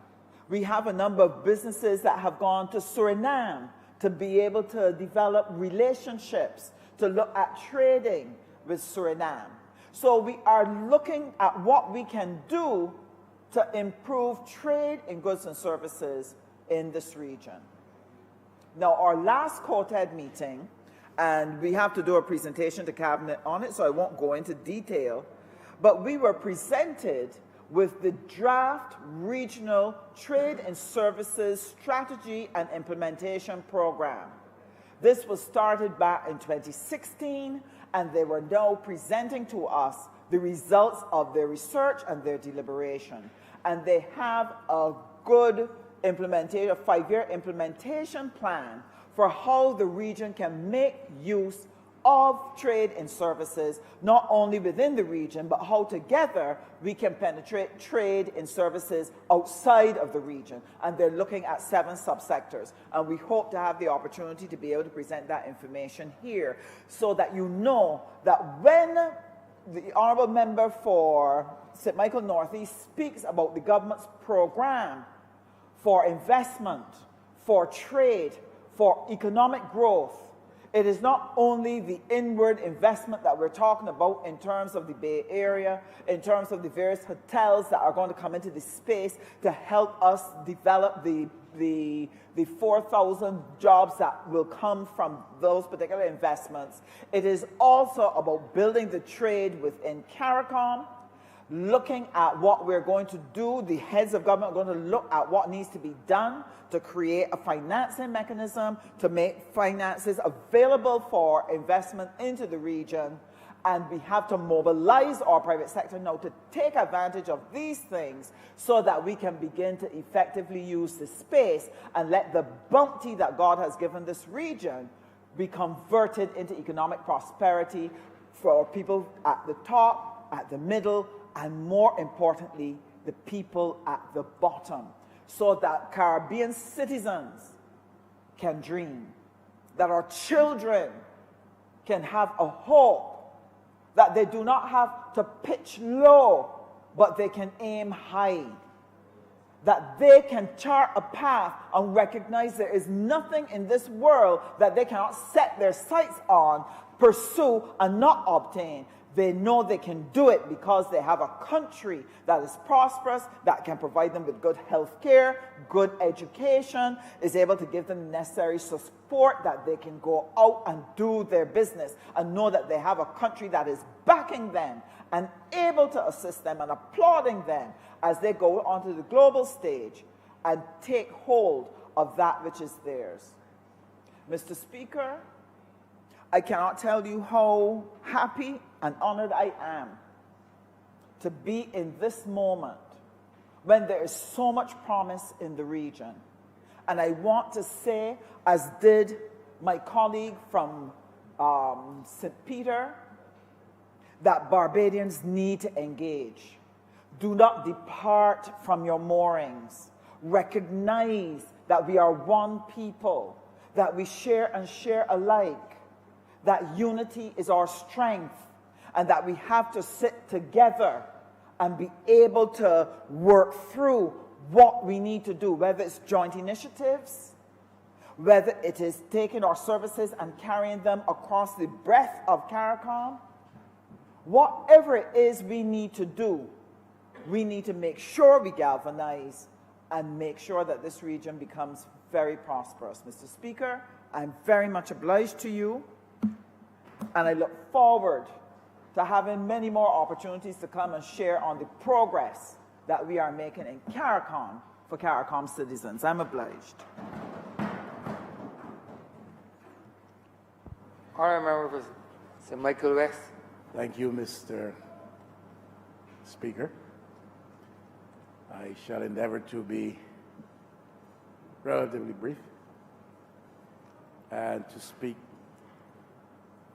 pertinently to the issue before us. And of course, as Barbadian, I will be supportive of any legitimate effort to increase opportunity for Barbadians.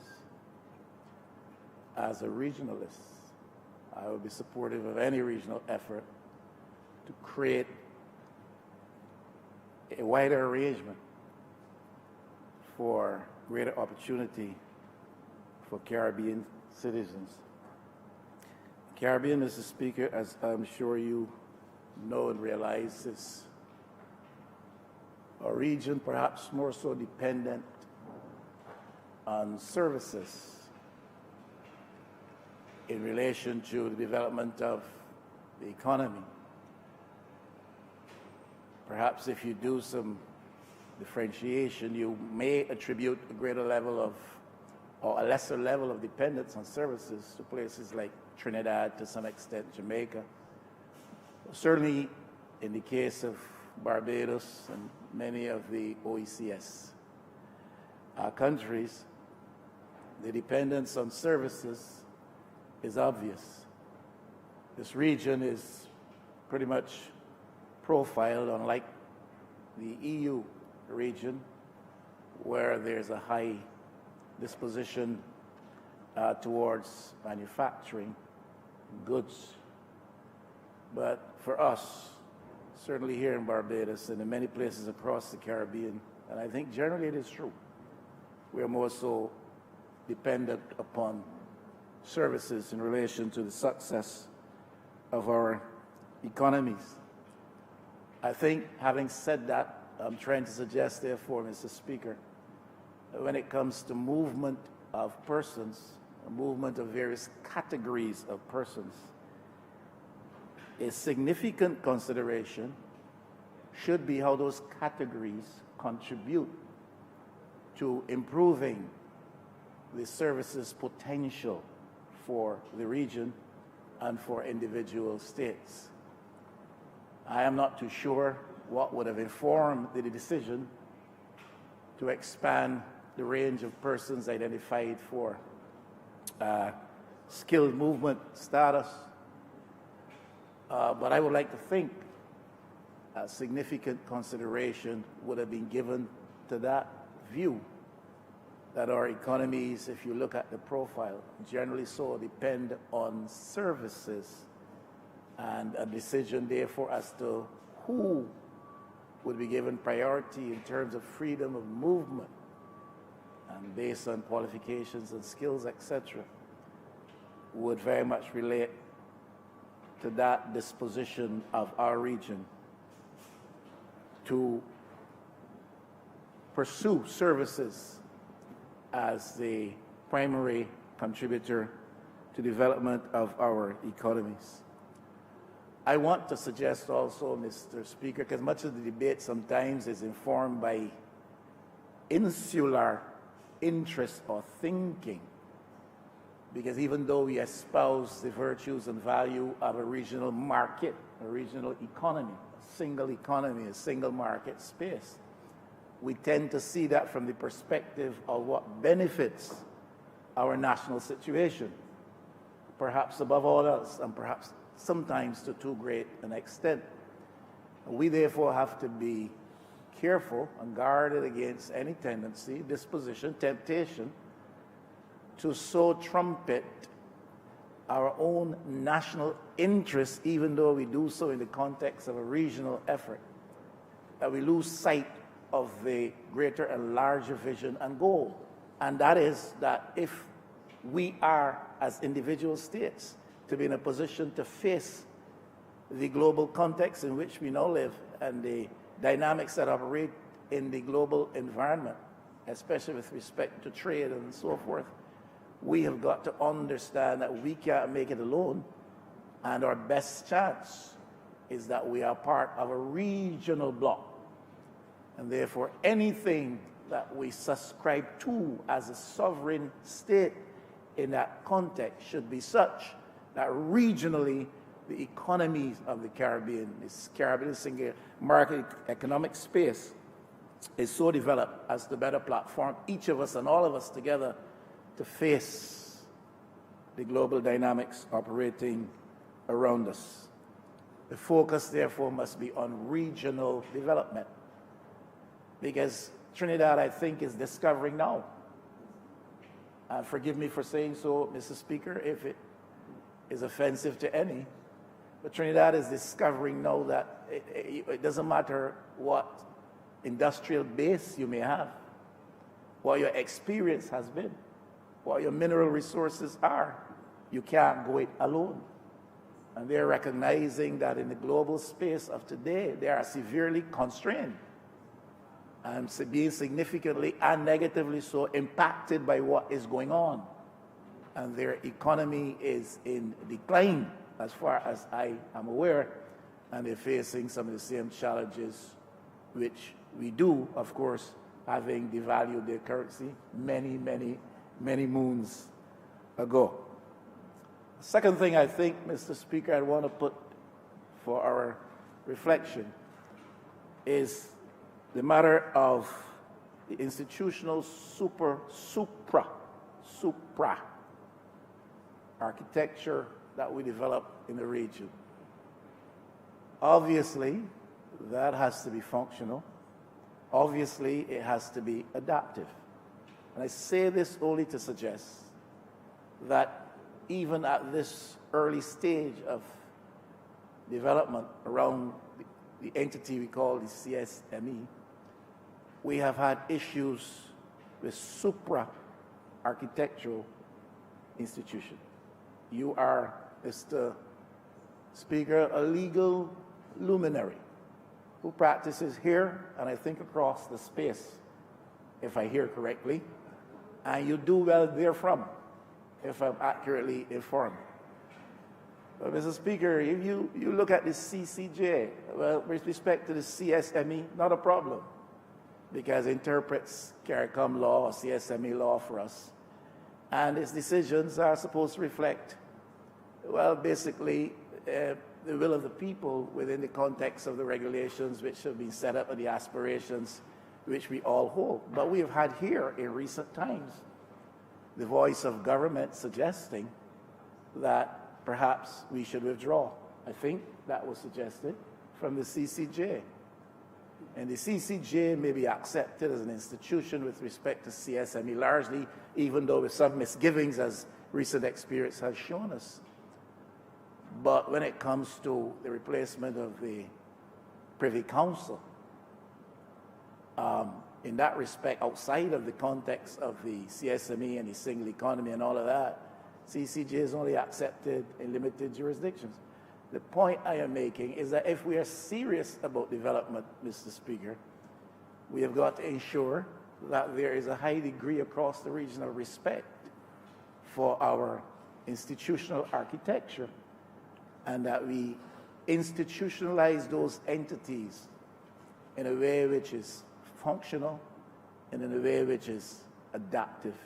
And that we're not just setting up institutions because at the end of the day, having met, heads want to suggest we have accomplished something which proves not to be attractive, adaptive, or binding on others beyond the moment.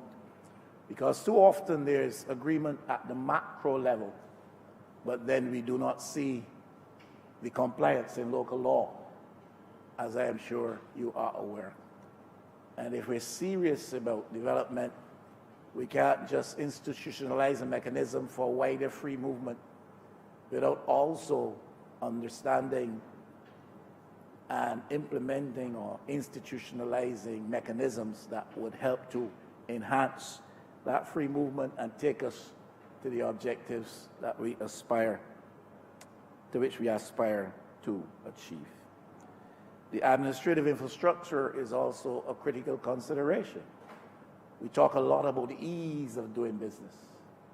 One of the big reforms touted by this administration here at home is that we want to treat to the ease of doing business because we have lagged far behind the world for too long in this regard. And the region, in some respects, has lagged far behind other regions of the world in this regard. But if we have institutions in a context where we are providing for wider free movement, we have institutions which do not accommodate with efficiency and greater speed the aspirations of those who seek to move, then we are negating the decisions which are taken with respect to matters like this. So we want to include security guards and domestics and all of the rest of the categories that have been identified over the past several years. But if the administrative mechanisms which are supposed to give expression to these decisions are not properly functional, rather than have an ease of doing business, we have both a dis-ease and an unease with respect to that, and the efforts are negated, I want to suggest. And that has been the experience of some, in some regards. And there are states which may be more forthright, faster of pace at doing the necessary, the expected, but there are others that lag far behind in so doing. We're doing this measure today And I suspect we want to get this done because we have a meeting coming down next week. And the view might be taken that because the decision is taken at the levels of the head, at the level of the heads, then it is all right. Compliance is to be observed in that context, in the local situation. But the fact is, the Parliament is giving approval to formalize expression to a decision taken at the higher levels across the region. And this is what we need to treat to, that we do with efficiency and with a greater measure of pace. We do the necessary in putting in place the mechanisms that will facilitate decisions like this where we want to advance the movement of people. Now, Mr. Speaker, is a point to which I want to speak. I've spoken to it with respect to our local circumstance in Barbados, and I will speak to it unrepentantly and repeatedly going forward. But it is a situation that obtains across the region as well. And unless we address this, the region will not get anywhere. And it has to do with the lot, the plight of our young potential working population across Barbados and across the region, Mr. Speaker. There's a challenge of lack of opportunity for young people. And hopefully this measure will help to address that issue. But I really believe it is a scar on the economic image, the economy image of the region, that our young people, well educated, especially here in Barbados, continue to be disillusioned by lack of opportunity. There's the dynamic now of escapism, which obtains too prominently in Barbados. And Mr. Speaker, if you speak to young people who've gone through the school system, the university system, tertiary level, and they will express a desire to escape from the confining, constraining context of Barbados, to find opportunity elsewhere outside of Barbados. Now, this is not a situation that this government has, this administration has created. It is a reality which we face. We continue to invest large volumes of taxpayers' dollars in educating our people free from the cradle to the grave, figuratively speaking. And then the economy is not so elastic, is not so expanded as to provide requisite opportunities for them. I think I heard this passingly referred to earlier. And it is a sad thing. And it is something that we need to seek to correct. And unless we look at this specifically, this region is facing down a barrel of danger, because you cannot continue to have large numbers of persons unemployed in Barbados or across the region. You cannot continue to have larger numbers of persons underemployed in Barbados or across the region. I tried to look at some of the statistics, Mr. Speaker. It tells me it is 1 in every 4 in the OECS, 25% unemployment among young people. Now we can stand and we can look more flatteringly at the unemployment rate generally and boast of 6 or 7 or 8 or 10 or 12%. But the reality is, among young people, you're facing down unemployment levels much, much higher than that. The OECS is about 1 in 4. Jamaica is about 28%. In Guyana, about 23%. In Barbados, here at home, Mr. Speaker, we are at 30%. And to have that kind of situation obtaining is courting disaster. If we don't correct that, I predict, not with any glee, I predict, if we don't correct that, we will have a social explosion in this country. Young people must find outlets, channels, to use their energies, and to use their skills. And when people are frustrated, when the system seems not to be elastic enough or expanded enough to accommodate them after hard years of effort in preparing themselves, you will get that frustration manifesting itself in certain forms of indiscipline, and it could be violent type of indiscipline. And that's something we have to face as a region. That's something we have to face as a region. And if the movement of persons in the context of this type of bill is not accommodating of that, if the movement of persons contemplated by this type of measure does not take that into consideration, then we're spinning top in mud. Because unless we can find opportunities for our young people, we will lose them.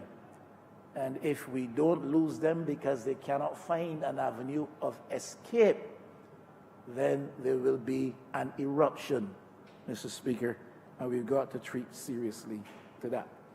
We need to enhance and sharpen the pool of skills that we have across the region. We cannot afford, in the context, especially the one I just described, to have a situation where you have underutilized resources, which in fact can be utilized if there are proper mechanisms to move them from point A to point B, which I understand this bill to be seeking to do.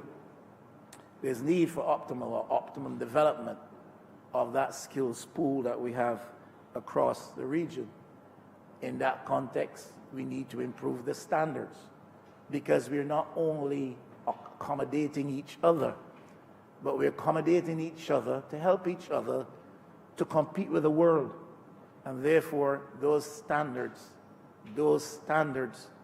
must be lifted. I have seen in my short lifespan, I've seen in my short lifespan,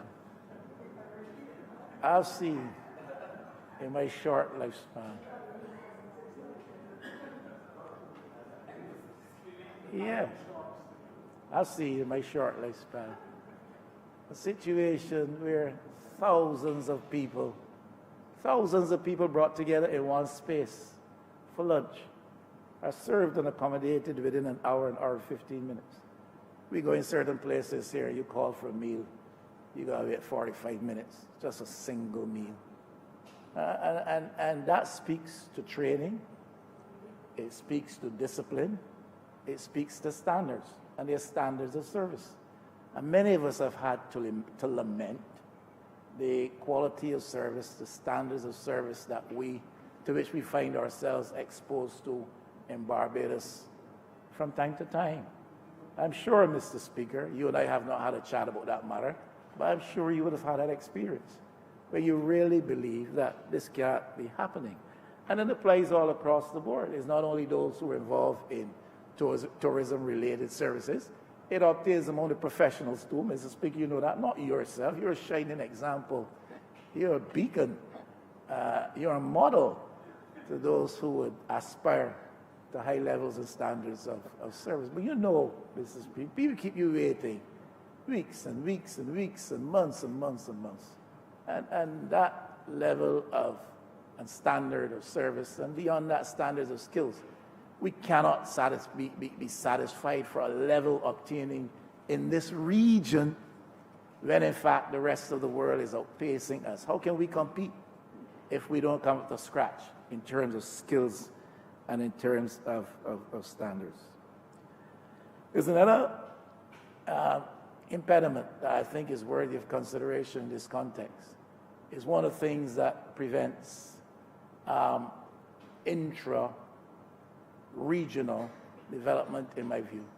And it has to do with the disparity in alien landholding legislation existing across the Caribbean. And it's different from Barbados, it's different in Trinidad, and that type of thing. And when you run into these differences, then you have an issue with really seeing yourself as a community, as a single market, as a single economy. Now, we are so postured in Barbados and in this region that it was seen to me that when it comes to alien land holdings, we are more open to, more accommodating of those who come from outside of the region. So they come here and they can buy up any amount of land anywhere, irrespective of the level of investment. I really strongly oppose that, Mr. Speaker. I don't think that with the small space of Barbados, with the limited land ownership opportunity that exists in Barbados, we should be having people who live in North America or Europe having any vacation home down here. I honestly don't think so. And there may be those who are offended at that. Let them go find space in the Mediterranean. Let them go find space on the Asian continent or elsewhere. But in the small space of the Caribbean context, if a man is coming to invest in Barbados and create an opportunity for hundreds of Barbadians, scores of Barbadians, thousands of Barbadians by that investment, and there's need for ownership of land over time, I'm all for that. I'm all for that. That's development for Barbados. But if you're coming for a vacation home, Honourable St. James North.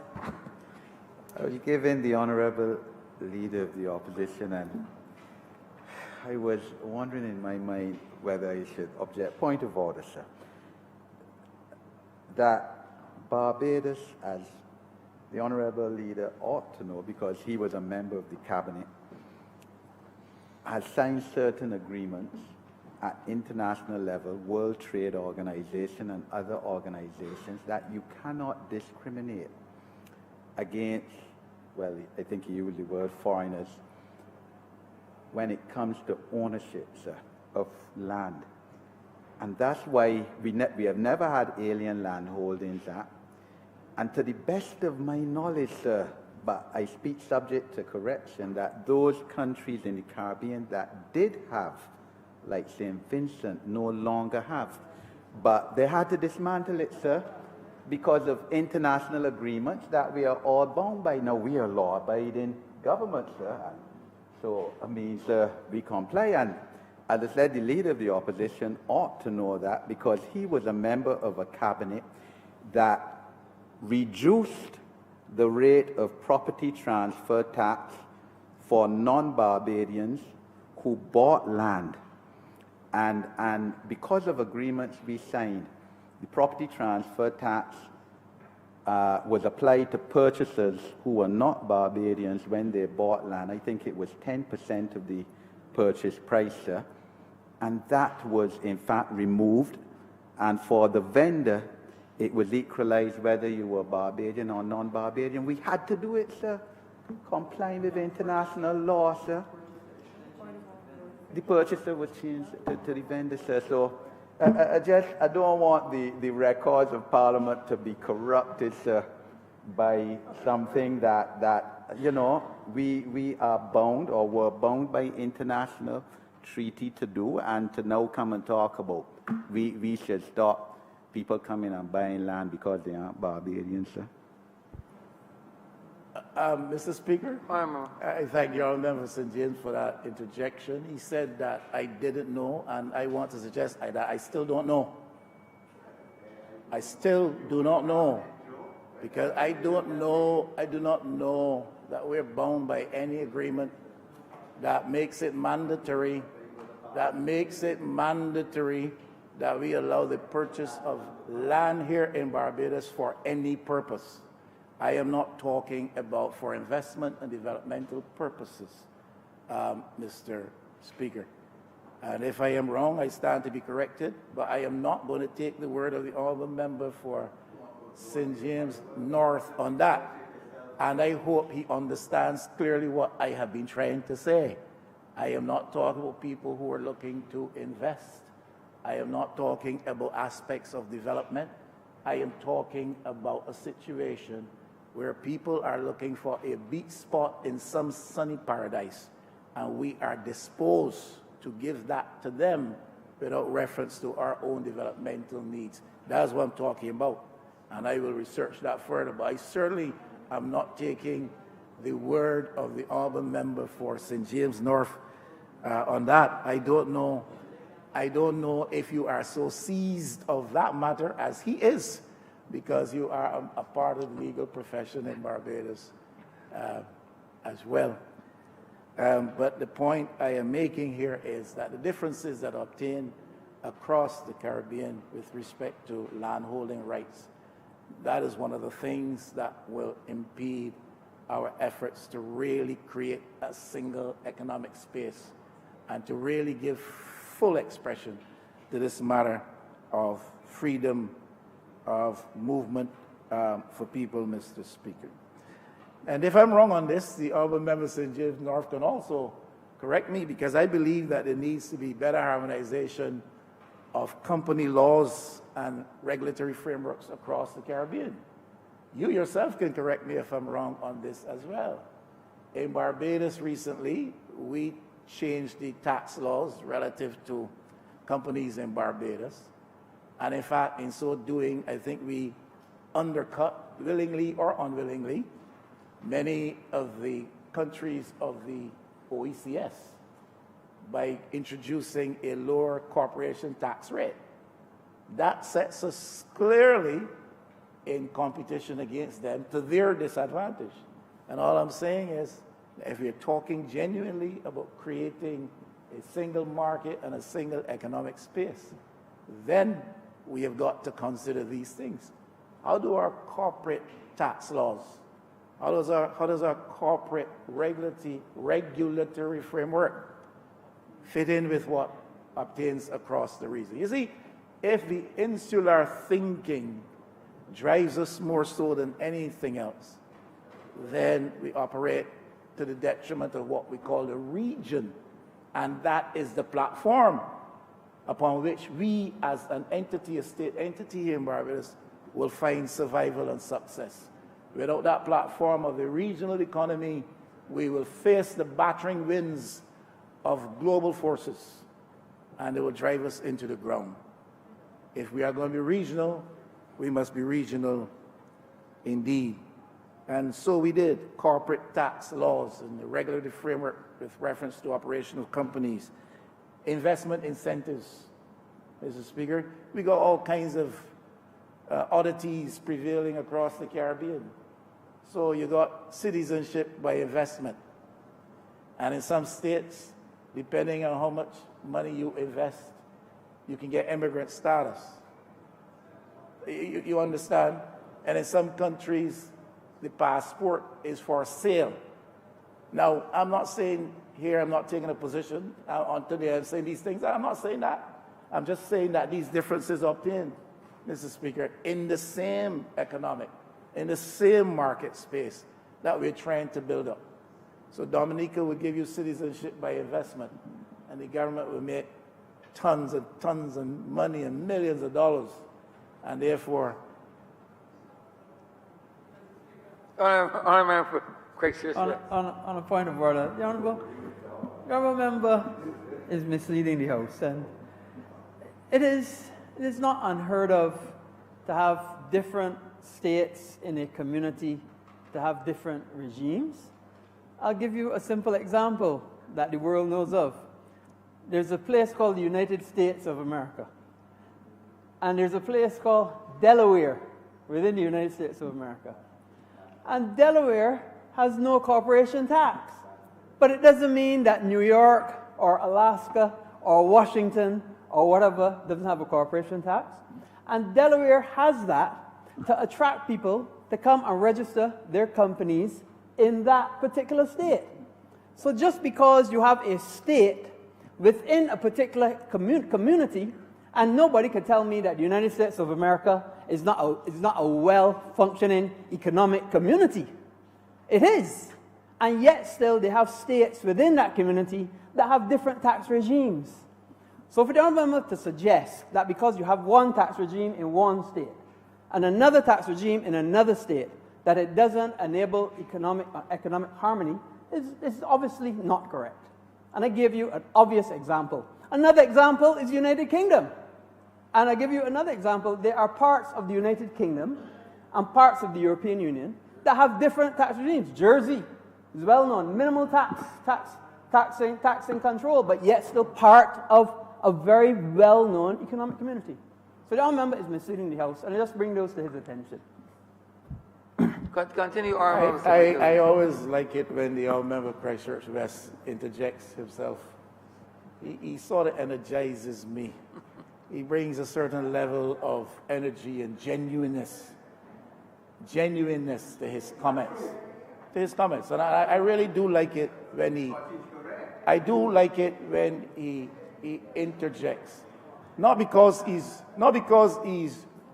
right in the response he's making to what I'm saying, because I've never said that these things don't exist elsewhere. You're a lawyer, Mr. Speaker. You have never said for one moment that these things don't exist elsewhere.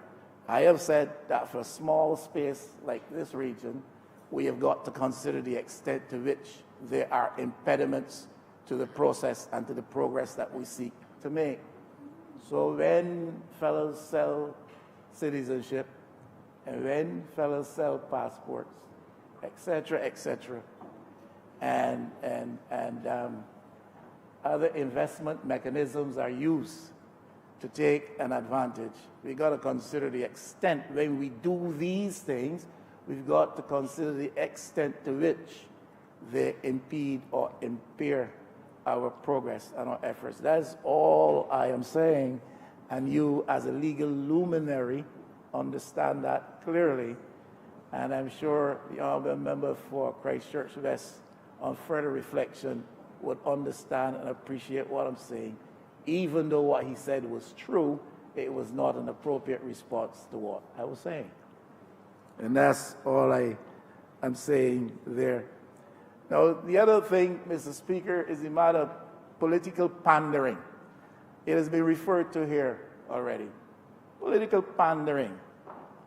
And we have had that. You see, Mr. Speaker, that is where they often go wrong, because before I'm finished saying what I'm saying, they're ready to harass me. Political pandering. It has already been referred to here. It has already been referred to here this afternoon. It's been referred to by the Honourable Prime Minister. It was referred to by the Honourable Member for St. Peter, and we know we can accept every word that falls from his lips. And he said to us that the former Prime Minister, well, not a former Prime Minister, memorialized this comment, ever so welcome, wait for a call. Politicians do that when they are pandering to a certain element, when they are playing to a certain sentiment. And the honourable member for St. Peter spoke about the xenophobia that sometimes exists among the Barbadian populace, and that has been true in recent times. I had an official out of Guyana say to me recently that they have to be very careful to ensure that Guyanese do not, in reaction to what they experienced in Barbados in former years, develop the kind of attitude towards Barbadians now in their period of potential prosperity, such that Barbadians are made to feel unwelcome and that they take offense because of the presence of Barbadians in Guyana. And that's all I'm saying. So this playing to the crowd, this playing to certain darker sentiments existing in the soul of the populace is a path that certain politicians take. Now, when you do that, and you tell people, well, if they come, they will take away your jobs. And if they come, they will undercut your wages, because when the Guyanese were here, they were willing to accept anything to work as laborers in construction or in agriculture. They were willing to accept undercutting wages. That's what was advocated. And they take away your jobs. It was said that there were other things that they would take away too, but that's not for me to speak on.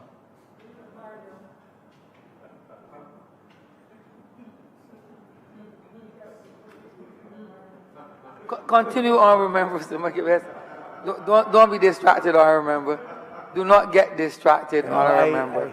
I always seem to excite the honorable member for St. Thomas.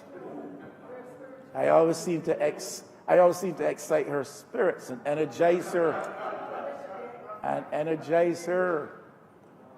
And she tends to respond to things which I have not said. Yeah, but that was the view. And there are people who play to that sentiment and that fear in the bosom of some Bajans. And therefore, they felt that that was a popular thing to do and would bring some political advantage to them. And these are the types of things that we have to guard against. Barbados has been pretty much, except for that period, in the vanguard of promoting the business of regional integration and the creation of a single economy. Barbados has always been in the vanguard, well, except for that particular period of that. And I think we've got to educate Barbadians to understand and to accept that if Barbados is to find and to continue to have its place in the sun in today's global context, then we have to do so holding hands with our brothers and sisters from across the region. And therefore, we've got to be able to get away from that kind of immature thinking that may have had its place in former years, but no longer exists, because we either do it together or we will die independently of each other. And that is my strong view. I have to say a word about productivity, Mr. Speaker, because if you're talking about movement of labor, you're talking about facilitating one of the key inputs in productivity, in addition to capital, etc. Now, I don't know that I've heard it very clearly outlined anywhere that there is a proper approach to the issue of productivity in the region. We continue to talk about it here in Barbados, that it is one of the things, one of the negatives of the Barbados economic experience: insufficient level of output, insufficient level of productivity. My research for what obtains across the region is that the case is pretty much the same in many countries. And therefore, to be able to compete with the world, we've got to better produce, more efficiently produce, and create greater levels of output. It is necessary for competitiveness. I've heard it said in this very chamber. I've heard it from the lips of the Honourable Prime Minister, heard it from the lips of others who speak on economic matters. I know it to be true from my own research, that the Caribbean region is on the verge of becoming one of the poorest regions in the world if we are not careful. And some would suggest that we might already be there as a region. And part of the problem is the lack of productivity, to the extent that we should be seeing that exist. Productivity must become a critical component in our economic growth strategy. Now, I have said this before, and please don't get upset, because I have to say it again until I see it. I have not heard a clear growth strategy enunciated by this administration. I have heard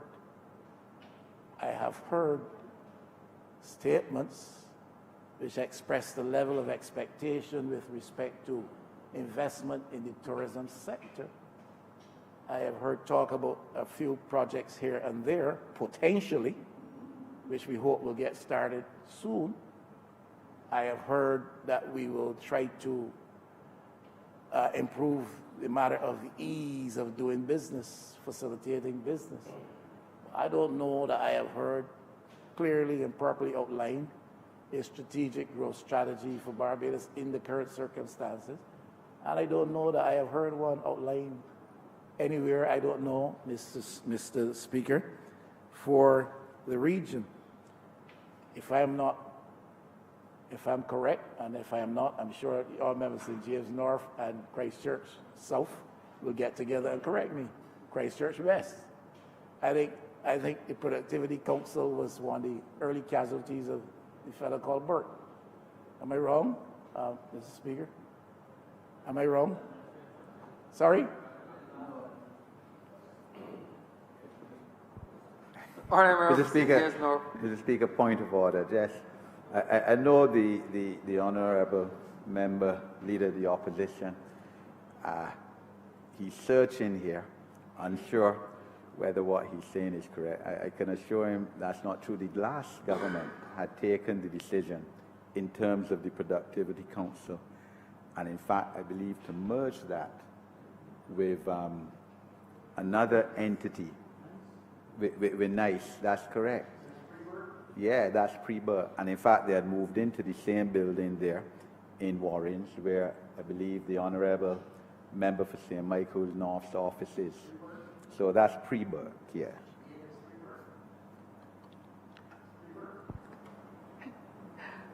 Continue, Honourable Member St. Michael West. Is it pre-birth? I suspect the honourable member for St. James North may stand to be corrected by the honourable member for Christchurch East Central. Now, I'm not going to harp on that, whether it's pre-birth or post-birth.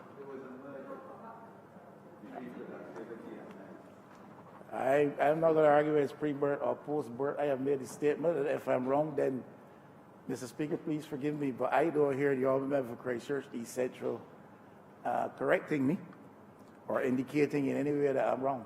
It's probably because he's not in his accustomed chair, you see. Continue, Honourable Member. Yeah. So we've had a situation where we have had some impact on matters relative to productivity in Barbados, which is not necessarily encouraging. Let me put it that way. We have to be able to reduce unit costs of output in Barbados, and productivity will help us with that. We've got to be able to increase or enhance competitiveness. Productivity will help us with that. We've got to be able to increase profits for businesses. Productivity will help us with that. We've got to be able to improve incomes. Productivity will help us with that. And we certainly have to be able to better encourage spending. Productivity will help us with that, and so the entire economy benefits from that. And that's true of Barbados. It has to hold across the region. Because we improve our levels of productivity here, and we're part of a regional economy where that does not obtain, then we have some issues going forward. Now, this BERT program has had some impact we got to face up to. I'm still talking about productivity. A recent experience, I'm glad the honourable member for Christchurch West is alert this afternoon. I'm happy he's alert this time. Maybe I'm not always happy he's alert. I'm not suggesting.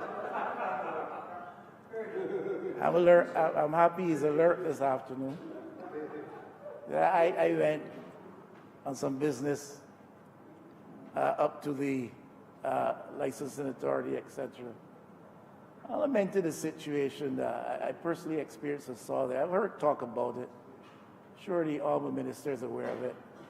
And not all of it falls to his purview now, because some aspects of that covered by the Ministry of Finance, the BRA aspects of it, BRA aspects. See, I tell you that I seem to excite the honourable member of St. Thomas, even in my old age. And this BRA thing. And I was interacting with some of the staff there, long lines, slow movement, and they were expressing lament. You should have, on a normal situation, normal situation, a staff complement of 13, I think. And under the birth thing, you were reduced to a complement of 5. And of that 5, only 3, perhaps, or 2 would be available at any one time, causing a tremendous slow rate of output. And I'm not trying to be critical here. All I'm trying to say is the reality is that if you're talking about productivity, you have to consider how government's constraints with respect to human resources impacts productivity. I have heard this complaint from many people across the public sector. There are only 2 people in the department now, and they expect us to do the same amount of work that we have always done. Not only at Public Works, not only at BRA, but across here. I'm trying to suggest, Mr. Speaker, that if in February in the year of our Lord 2020, we're talking about improving the opportunities through skill movement across the CSME, if we're talking about being part of a regional entity that faces the world in pursuit of our own economic development, productivity is a big issue. And there are serious things that impact upon the productivity. And the birth thing is one. I don't know that that is the government's fault. That is the arrangement. And if you have to cut public expenditure, then you have to reduce staff. And if with 13 you were not happy with the level of output, you cannot be happy with the level of output where there are 2. So that is a serious thing, and one of the ways in which we have to analyze the impact of the arrangements on the work. Deflated incomes. Because, Mr. Speaker, in the last several years, we have not been able to give the kind of increase to our workers that perhaps we would have preferred to so do. And in a context where taxation levels have risen, in a context where prices and costs of living have gone up. And therefore, the effect of that is deflated incomes. And when you're operating in a situation where you're faced with hard labor every day, and at the end of the week, at the end of the month, what you earn as an income is insufficient to meet your cost of living expenses, then it becomes a disincentive to productivity. And that's all I'm saying.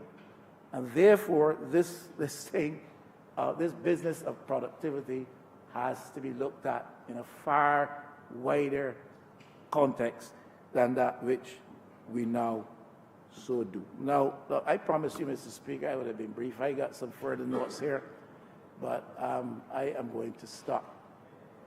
And obviously, I support the measure that has been introduced by the Prime Minister to expand those categories of persons who will benefit from the privilege of movement within the context of the CSME. Thank you.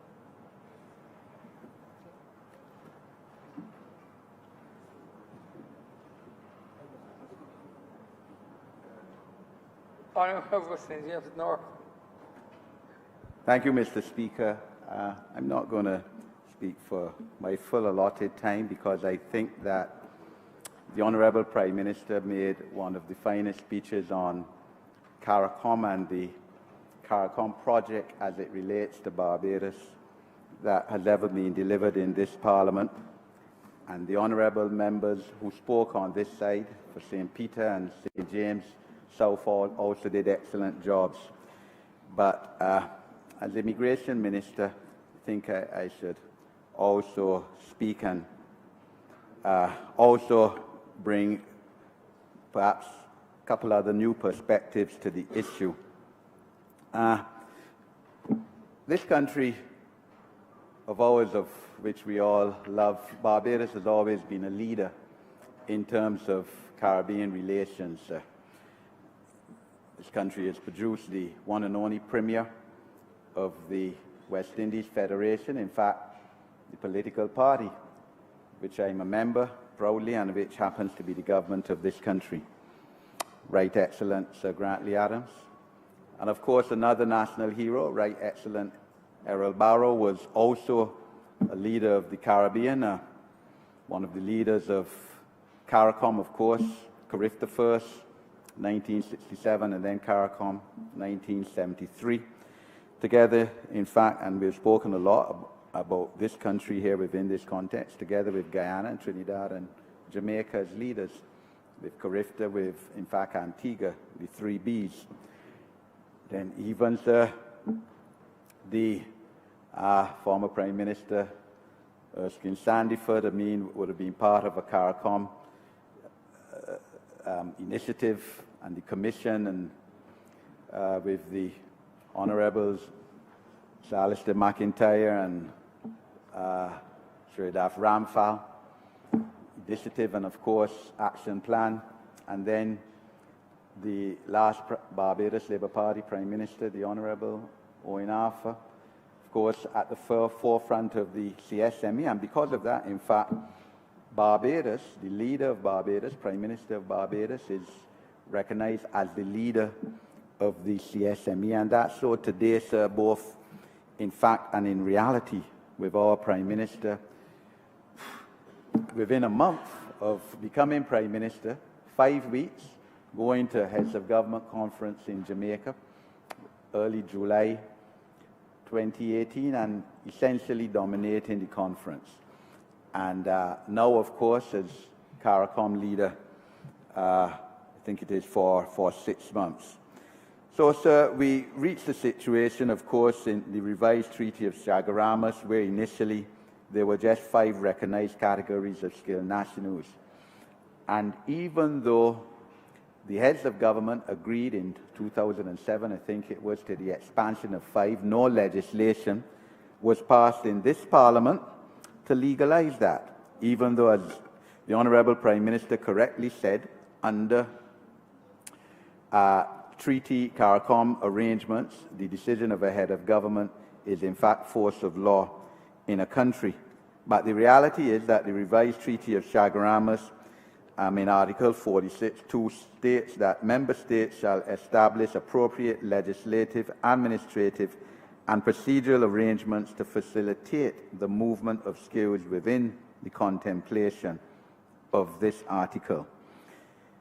Now, the conference recognizes that it needs to keep the provisions of that article under review in order to enlarge as appropriate the classes of persons entitled to move and work freely in the community. And hence, sir, in December 2018, there was a decision to move the category of persons from 10 to 12 with agricultural labourers, security guards. And so these are not big, highfalutin people, sir. Agricultural labour, so is backbone of our economy historically and traditionally, sir, even though we have moved away from that. And I want to speak within that context, sir, because, you know, the 10 lost years between January 2008, May 2018, really, were not only that because of words, sir, and rhetoric, sir. It was so in many ways, sir. We had a situation where we had still a reasonably thriving agricultural sector, sir, a lot because of Guyanese labour that was here. The Honourable Minister of Agriculture, the Honourable Member for St. Philip South, has been dealt a very bad hand by the last government, because those workers, among others, as has been said in here, were sent back home. As the Honourable Member for St. Peter said, 4 o'clock in the morning, department of which at this present time I have ministerial mandate over, told by the last government, sir, they didn't act on their own.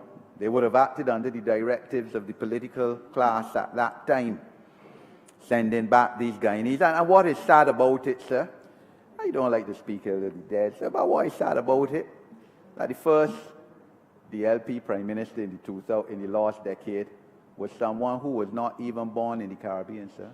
Far less to being born in Barbados, he was not born in the Caribbean, born in a developed country, northern country, came here when he was 9 years old. So I could not understand the attitude, sir, that people who look like us, sir, and we got off the slave ship in Barbados, sir, and some got off in St. Vincent, St. Lucia, all of us looking alike.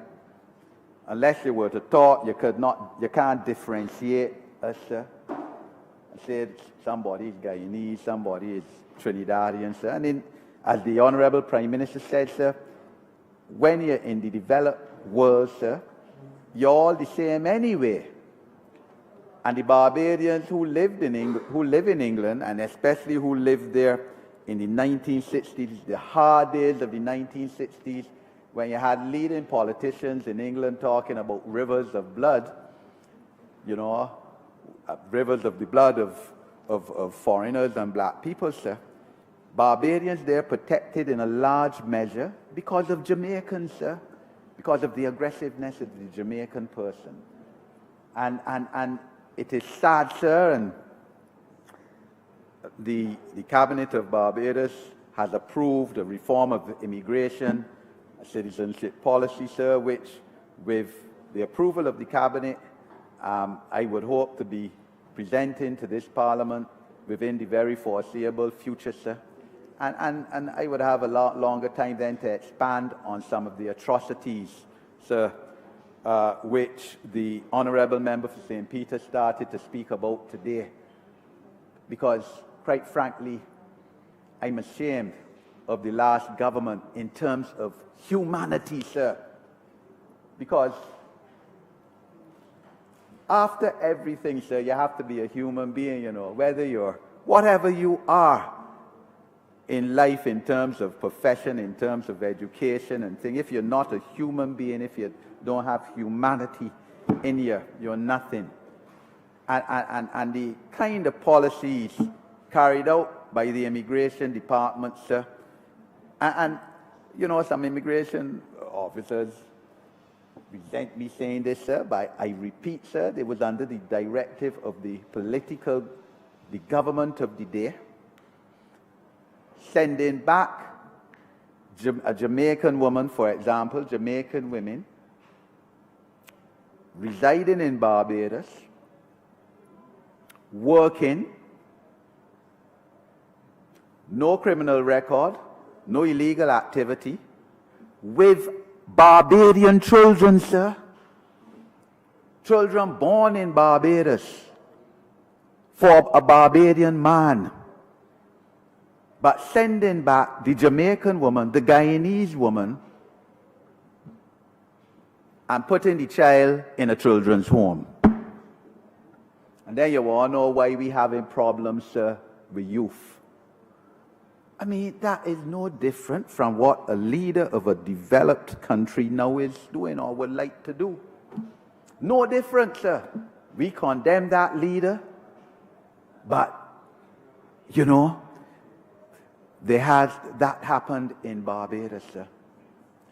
Luckily, in all cases that I've seen, lawyers intervened, the legal process, and stopped the deportation, sir, correctly. Because that should have no part of a 21st century Barbados, sir. And it's a dark, it is a dent, sir, don't want to say dark, it is a dent in the history of Barbados in terms of our drive for solidarity. That word was used in terms of CARICOM relations. And we hope never to have that again. That is the truth. Because Barbados, as has been said, has benefited more than any other country in terms of CARICOM. And this is, people thought, you know, there's some people, some Barbadians who will tell you there's still no difference between the two parties, all the same thing. So there's tremendous philosophical difference between these two parties as it stands right now. And this is in one area.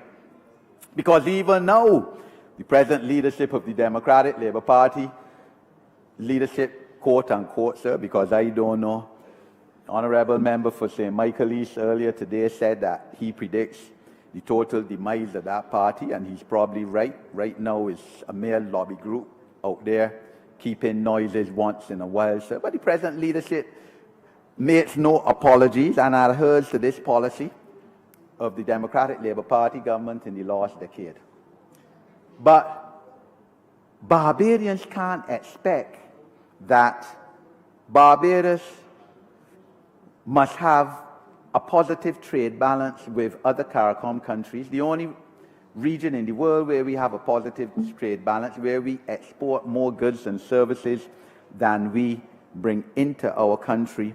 We export more goods and services to other CARICOM countries than we bring into Barbados, sir.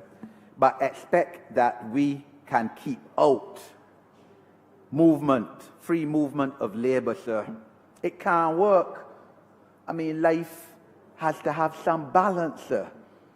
And all of us in here know that. All of us have relations, sir. You can't have it all your way one time, sir. Yeah, life is give and take. So, within that context, I am extremely happy to be supportive of this bill, sir. And, you know, it isn't, as was said, a free-for-all, sir. When you look deeply at this bill, sir, an agricultural worker, yes, can come in as a skilled national from another CARICOM country, but that agricultural worker must hold a CVQ, Caribbean Vocational Qualification, issued by a national training authority, on NVQ, sir. An NVQ defined as a national vocational qualification, also issued by a national training authority, or it must have a qualification from the Caribbean Examinations Council in the field of agriculture, or a certificate from an agency which a member state permits to issue certificates confirming that the person possesses practical experience. So it isn't that somebody could come in and say, I'm an agricultural labourer, I have the right to a skilled national certificate in Barbados, sir. It's defined. Same thing with an artisan, sir. Person who is a skilled tradesperson, craftsman or worker, and who holds the CVQ in craft and related trades, or in plant and machine operations. I'm saying this, sir, because I know tomorrow some misguided person going to be on the radio saying how we opening up Barbados to everybody to come in, sir. Not so, sir. You have to prove your qualifications. Same thing, sir, household domestic. Person who holds a CVQ or an equivalent qualification in domestic cleaning, domestic help, or domestic housekeeping. This is something, sir, where we, quite frankly, as a state, has to enhance in terms of giving our citizens the opportunity now to go out there. Jamaica has had an advantage over other CARICOM countries in this area because their CVQs in domestic training are higher or are more established than ours, sir. So, sir, these are the ambits, the borders we have, and of course there's still the security issue, sir, that we will make sure that those who come comply or at least pass the security test, sir. So there's still the prohibited list of persons who offend public morality, persons who have been convicted of drug trafficking, for example, and sabotage and those kind of offences, sir, they are maintained, sir. But as the Honourable Prime Minister said, the bureaucracy which was put on, especially in those 10 lost years, to hinder skilled nationals coming to Barbados has been removed by this government. Because the last government, sir, had how you had to get a police certificate of character from countries, every country you lived in from the time you were 16 or 18, sir. So for 6 months. I can't remember, sir, every country I lived in for more than 6 months. I mean, when I was young, I was about the place studying, you know. And we now restricted that where you have to get the police certificate of character, sir, it would only be for a country that you've lived in for more than 6 months and for the last 3 years, sir, within the last 3 years. And police certificate of character, sir, quite frankly, sir, and you know, sir, you're a social worker, you're a lawyer, sir, a humbug, you know, that 85% of the jobs in Barbados require police certificate of character, sir. It's something that the Honourable Attorney General has committed to looking at, sir, and I will certainly support him in that, sir, because it hinders people from poor homes, sir, who have been denied opportunities that others have had. So this is the kind of regime that we've put in, sir. The Article 46.4 that I spoke about envisages, in fact, the widening of these categories from the present 12, sir, where there may very well one day be full freedom of movement, sir, for people who have skills and ability and capacity to get jobs, sir. But this is also two-way, because we've had a traditional advantage in terms of our educational system, sir, and we have to be able as well to move to other countries. And we have to remember that all of this skilled national regime is also within the context of the right of establishment, where a CARICOM national can go and establish a business, a company, enterprise in another Caribbean country. And we have to, and we will, sir, put our citizens in the position where they can even more do that, sir, because we will reform our educational system and make our students more entrepreneurial, more business class. We spoke, sir, in the Covenant of Hope on that issue, sir, creating world-class citizens who are excellent, who can live anywhere in the world, sir, and all of that speaks towards the rights of establishment and skilled nationals, sir, which our country must produce to find our way in the world and to improve our socio-economic status, sir.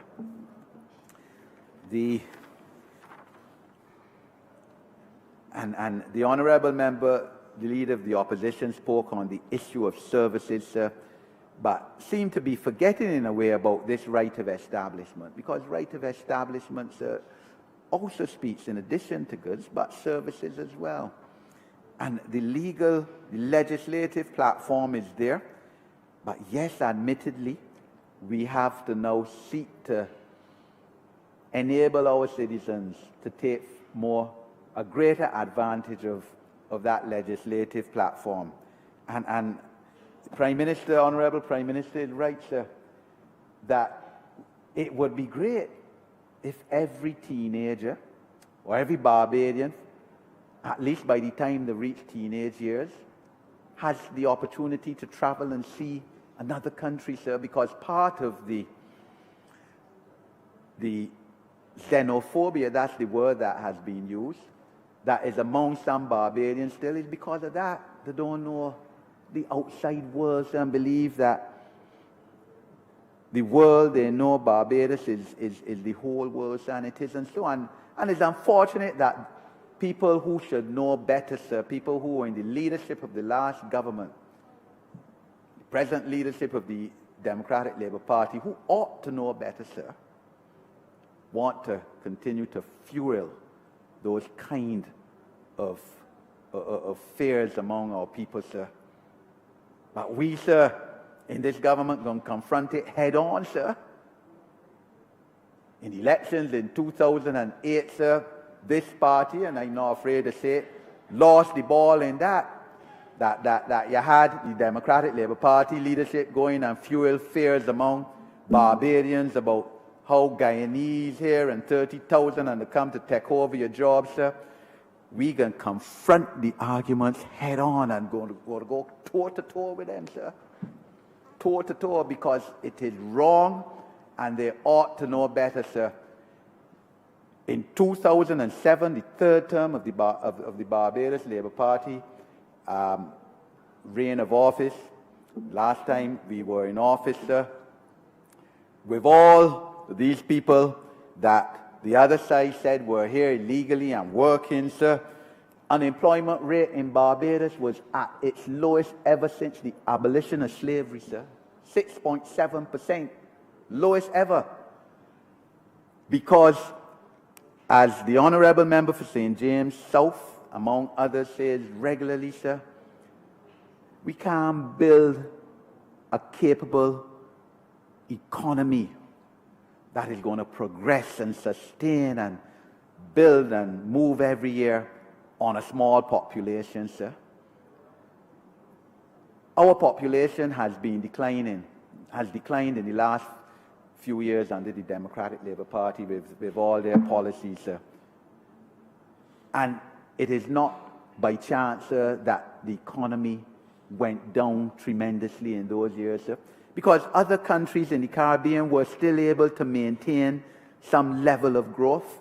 Grenada was still growing at 3.9%. Antigua still growing 5%, sir. Barbados declining all the time because the population too small, sir. And therefore, this is another platform to try to grow our population.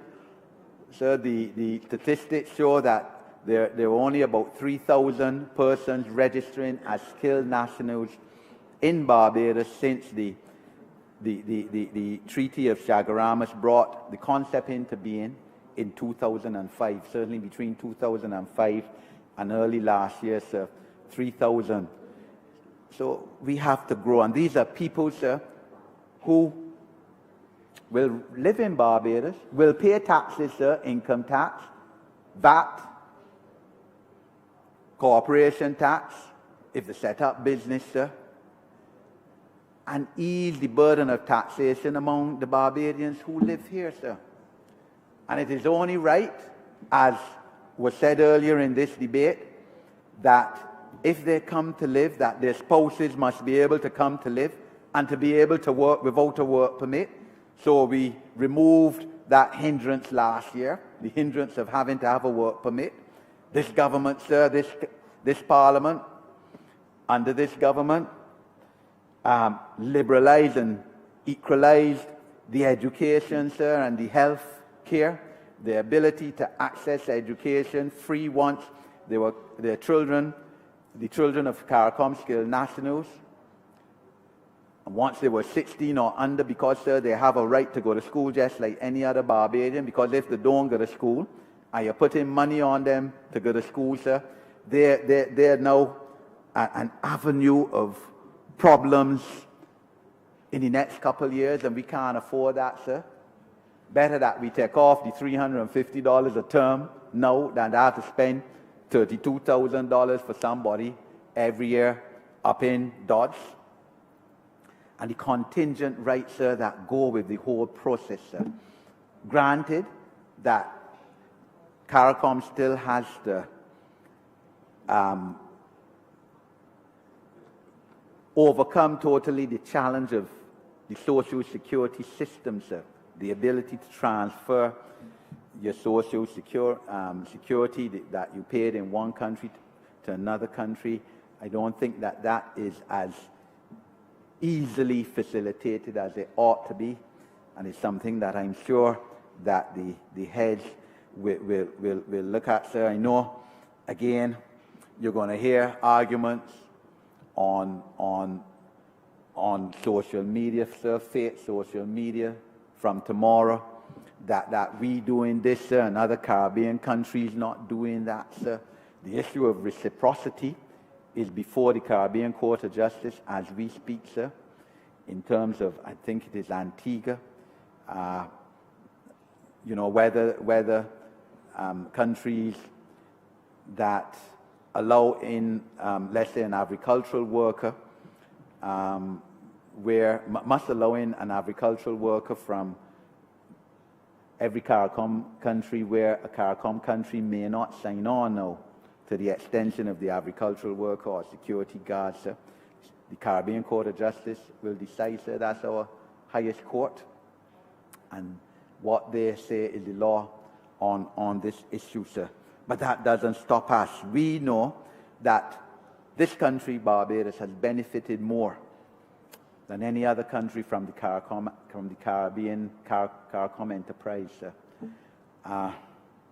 We have always, except for those last 10 years, rightfully taken the place of leader of the Caribbean, sir, historically, from before independence. And as the Honourable Prime Minister said, a lot of our leaders in various fields went and started out as teachers, for example, in the OECS, what are now the OECS countries, before coming back here to work. We could speak about, as the Honourable Leader of the Opposition did, about the absence of supranational body. Sure, Barbados would love. I'm sure that we would sign on to the supranational body that would be able to adjudicate alleged infringes of the treaty, the obligations of member states under the Treaty of Chaguaramas, the revised treaty. But decisions are taken unanimously, sir, and therefore there's the absence. Hopefully one day the other countries will come to Christian understanding and realize that everyone has an obligation to observe the documents and the international agreements, regional agreements that they have signed. Sir, but I certainly don't agree with the Honourable Leader of the Opposition about lack of opportunity within this concept for our young people, sir, that they all have the opportunity to build their enterprises, sir, and we will help them in terms of our educational reform, in terms of the Ministry of Youth, what the Ministry of Youth is doing to enable our young people to take advantage of this whole regime, sir. She said, sir, I'm happy to be part of this, sir, and look forward to the deepening of our CARICOM relations with our neighbours. I'm obliged to you, sir. Honourable Member for Microsoft Central. Thank you, Mr. Speaker. Sir, I will be brief. I rise, of course, to support this bill related to the Caribbean community and its strengthening and the realization of its full scope and potential as envisaged under the revised Treaty of Chaguaramas. So, of course, I support what is presented in this bill, and what it is attempting to achieve is something that is very important for the economic integration of this region. But furthermore, sir, I could not be silent. Having heard the Honourable Member for St. Michael West, the Leader of the Opposition, rehash and repurpose and repeat the same old rhetoric with respect to growth, the same old rhetoric with respect to productivity. And you know, you will have to understand what something looks like, what something is, in order to recognize what it is when it is before you.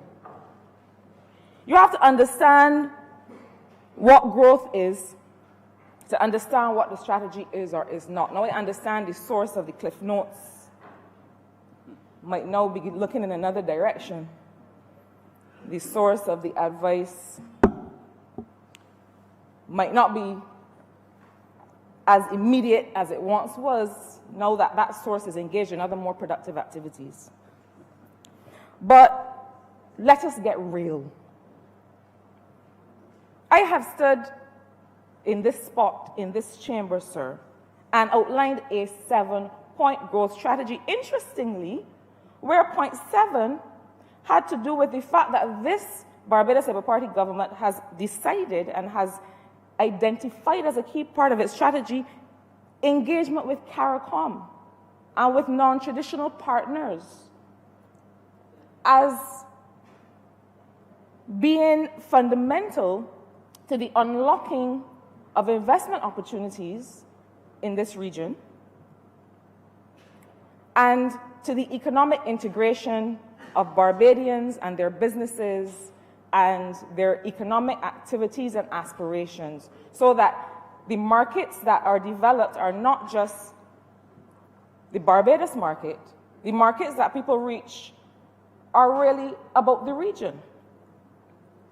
So it suggests to me that either people are not paying attention or do not really have another platform on which to speak on these matters. So let me help clarify some things briefly. Sir, growth comes from investment. Investors want returns. And that's one of the reasons that we have now the most attractive corporation taxes in the history of this country. It is true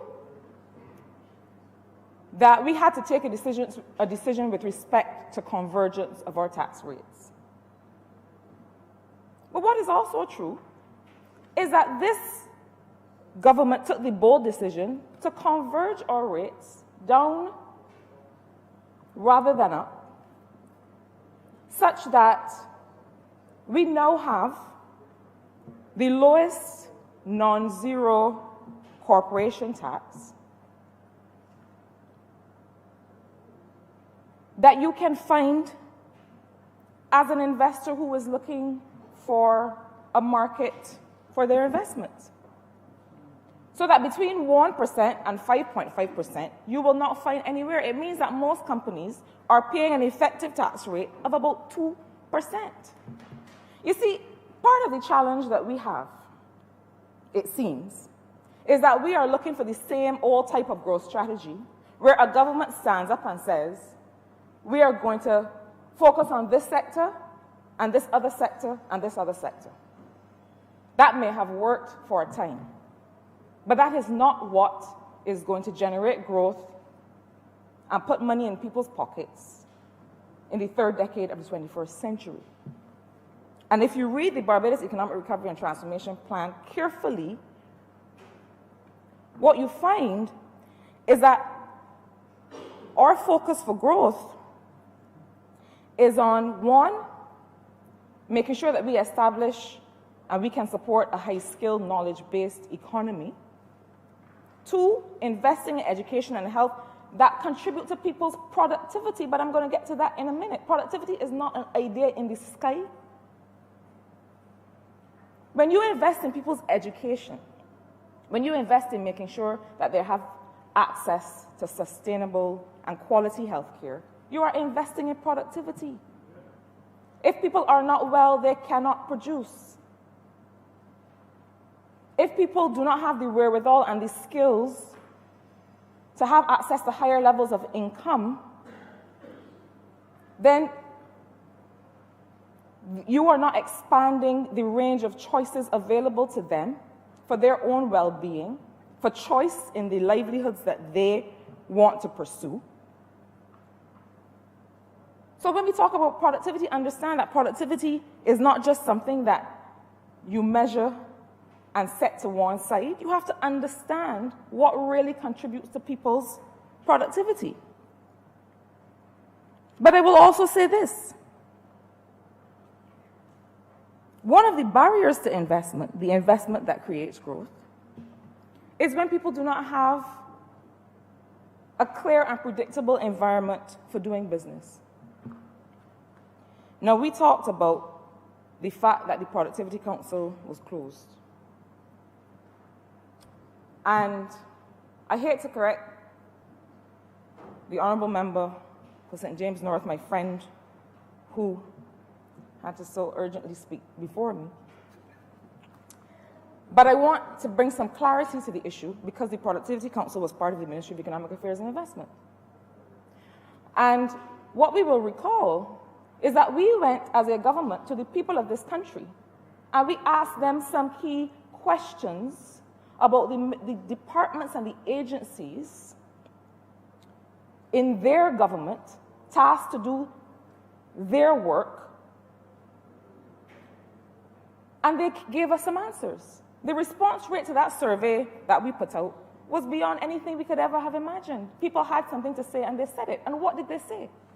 When we asked them whether something was desirable, highly desirable, optional but better delivered elsewhere, they said to us that the National Productivity Council was something that they found optional, that they didn't have any problem necessarily with the work in which they were engaged, but they did not feel that it was an efficient and effective and a smart use of their taxpayer dollars to keep this institution there in its current form, given the fact that we had some difficult decisions to make. And so what did we say? We said that we would rationalize the Productivity Council and the National Institute for Service Excellence. We would bring them to a close, but that we would establish something that was more practical. And what is that something? We had a conversation with the World Bank, the people who are responsible for publishing this information on doing business. And let us not fool ourselves. This is not just a survey. People watch these numbers. Before people put their money somewhere, they say, "Nuh-uh, Barbados? No, Barbados dropping all the time. I ain't putting my money there. I'm going to the Bahamas." People watch these numbers. People quote these numbers to us. We went to the World Bank and we said, you all are the people responsible for publishing this report. You all are the people under the last administration that had this country falling and falling and falling. We know why they were falling, but we wanted to be able to address it directly. We asked them to come here and to take a look around, take a look at our processes, take a look at our ministries and agencies and departments. And since you are the ones that help do the measurement and you've created the survey, let's have some discussions about what are the reforms that we need to look at. And we had those discussions. And the World Bank produced what they called a reform note. And they gave it to us, and it had some very practical considerations for things that we could do to really improve the investment climate, not just for large investors who are bringing millions of dollars, who have started to come back based on a renewed confidence in this economy, based on the fact that we completed successfully a domestic and an external debt restructuring when other people said we could not do it. So successful that our bonds are now trading at par, much higher than anybody ever thought, unheard of after a restructuring, because people believe in this country and in its leadership and in where it is going. So don't tell me that you don't have any growth strategy, because that is what growth looks like.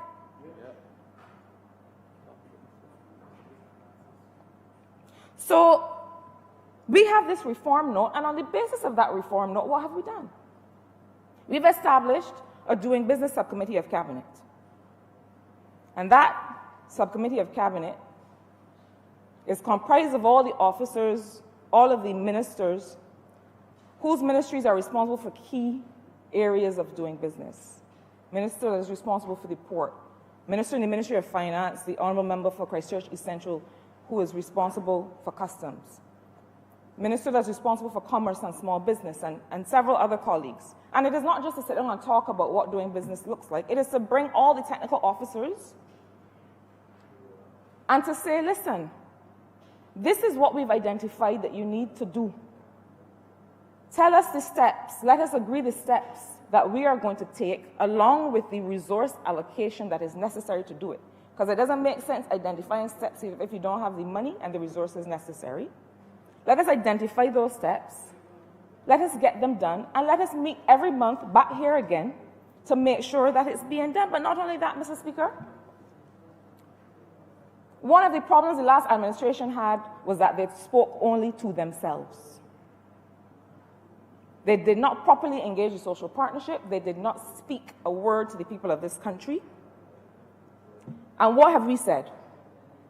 Not only do we have a doing business subcommittee of cabinet, the highest levels of accountability, but we're going to bring in a doing business committee of non-state actors, the private sector and labor, to make sure that we engage the users of services, to make sure we have the full perspective on what we're doing.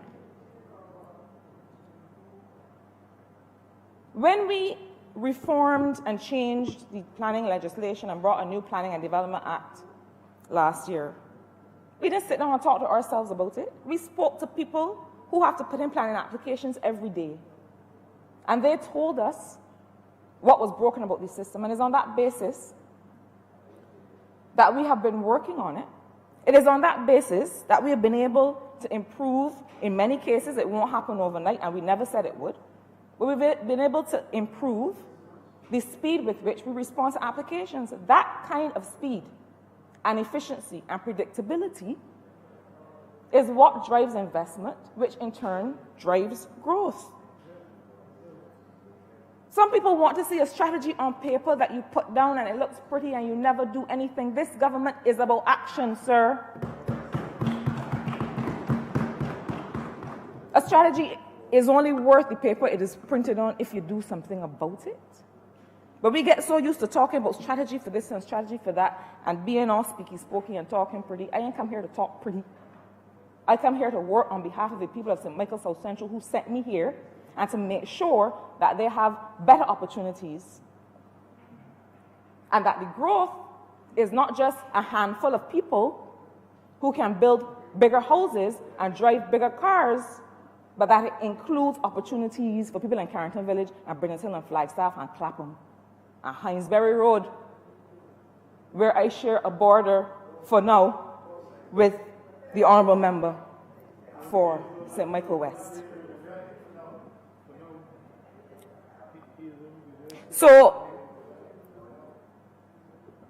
the further point I want to make on this matter of productivity, sir, is that not only do you increase productivity by investing in people's health and education and skills, which is a key part of our growth strategy, creating the platform for growth is important. Creating the platform for inclusive growth is important, because if you're only interested in major productive sectors where there are already people, major actors, who will have easiest access to the market, and you don't focus on economic enfranchisement and real methods for allowing people, for example, to be a part of the TAP program, to own their own vehicle and have access to government services. These are all part of a strategy that is under execution, not just on paper.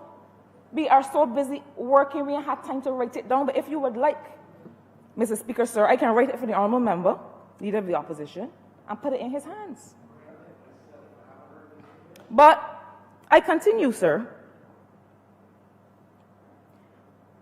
We had a presentation from one of our colleagues in the economic team, and I'll call his name with your permission, Dr. Kevin Greenidge, who shared with the country some information about where we've come from and where we are going and how we know that we're on the right path. And in Dr. Greenidge's presentation, he highlighted the fact that total factor productivity, which is about the productivity of not just labor, but also capital, the real returns from these inputs, fell by 3.3% every year between 2008 and 2017. So, with all due respect to the wonderful, hardworking officers who used to be a part of the Productivity Council and are still now, in a new iteration in some cases, still working on these issues, the fact of having a Productivity Council clearly was not increasing productivity in this country. Between 2008 and 2017, it fell by 3.3% in every year. So when we sit in here and suggest that the fact that we have closed an institution means that we don't care about productivity, when we can prove that the mere existence of that institution was not a sufficient condition to realize productivity, well, it means we don't understand the matters that we're talking about.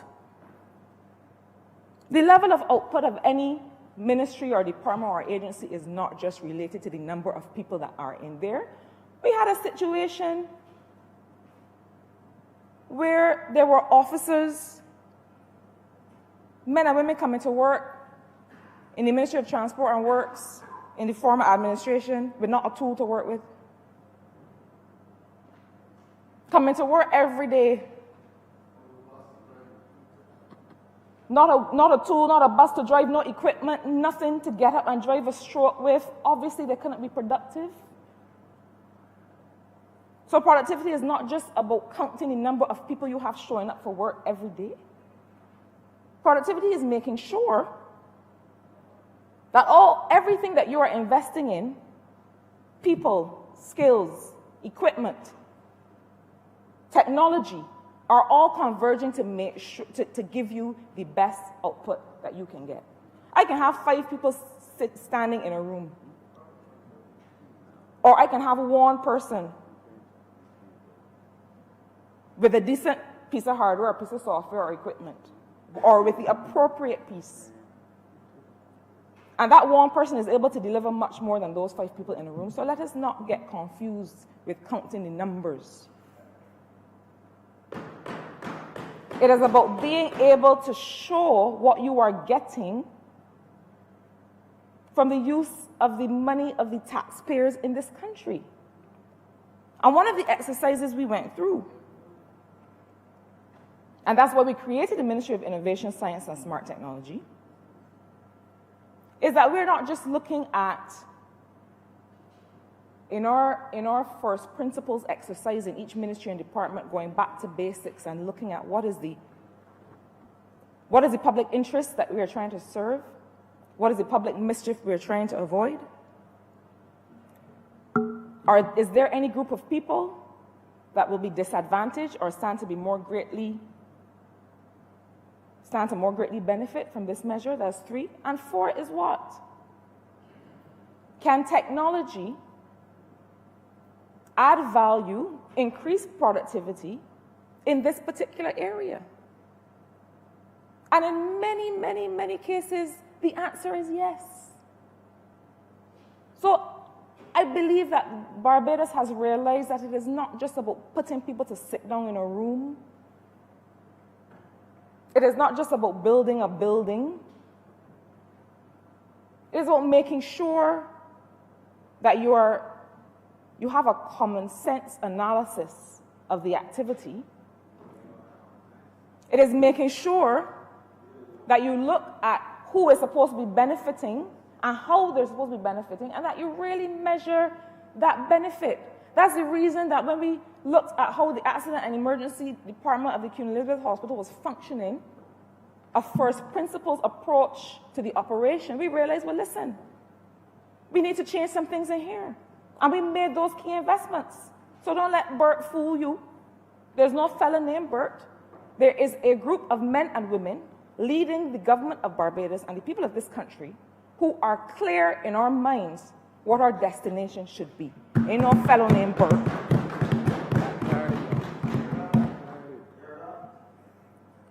So let us understand what we really are talking about when we are talking about productivity. So, in addition Please let the Honourable for St. Michael South Central speak. Mr. Speaker, are you hearing? Uninterrupted, please. You're hearing things I ain't even hearing because I'm not even hearing a mosquito buzzing in here. So you don't worry.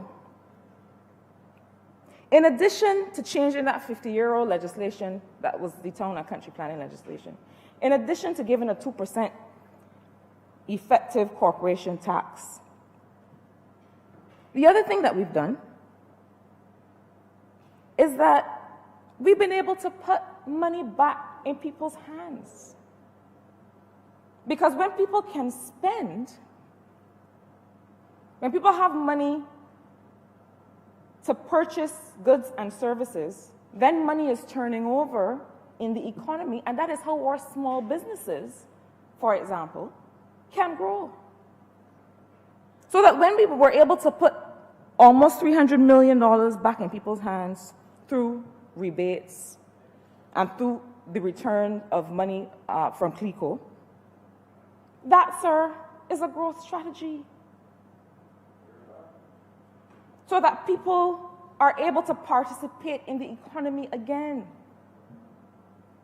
When we are able to allow people to invest through the trust loan program in their small businesses, that is a growth strategy. When we are able to make sure that all of these government services that people have to get up and catch a bus or ask for a drop to go and get a police certificate of character, to go and do all of these things that really they should be able to do from the comfort of their homes online, saving them money, meaning that they have more disposable income, because if they're not spending money on those transaction costs, they're spending that money on something else that is going to contribute to economic activity. And so the $40 million loan that we signed with the Inter-American Development Bank last week for the modernization of government is for that particular investment, to be able to migrate some of these government services online, not only helping people to save money in transaction costs, but also sending the signal to investors, domestic and foreign, that we are serious about improving this business climate and making it easier to do things in this country. So, sir, I needed to make that intervention. There's more that could be said, but I think perhaps what might be more useful is simply to give the Honourable Leader of the Opposition what he wants. That he's not able to clearly parse and identify the aspects of a growth strategy because he perhaps does not understand the concept well enough.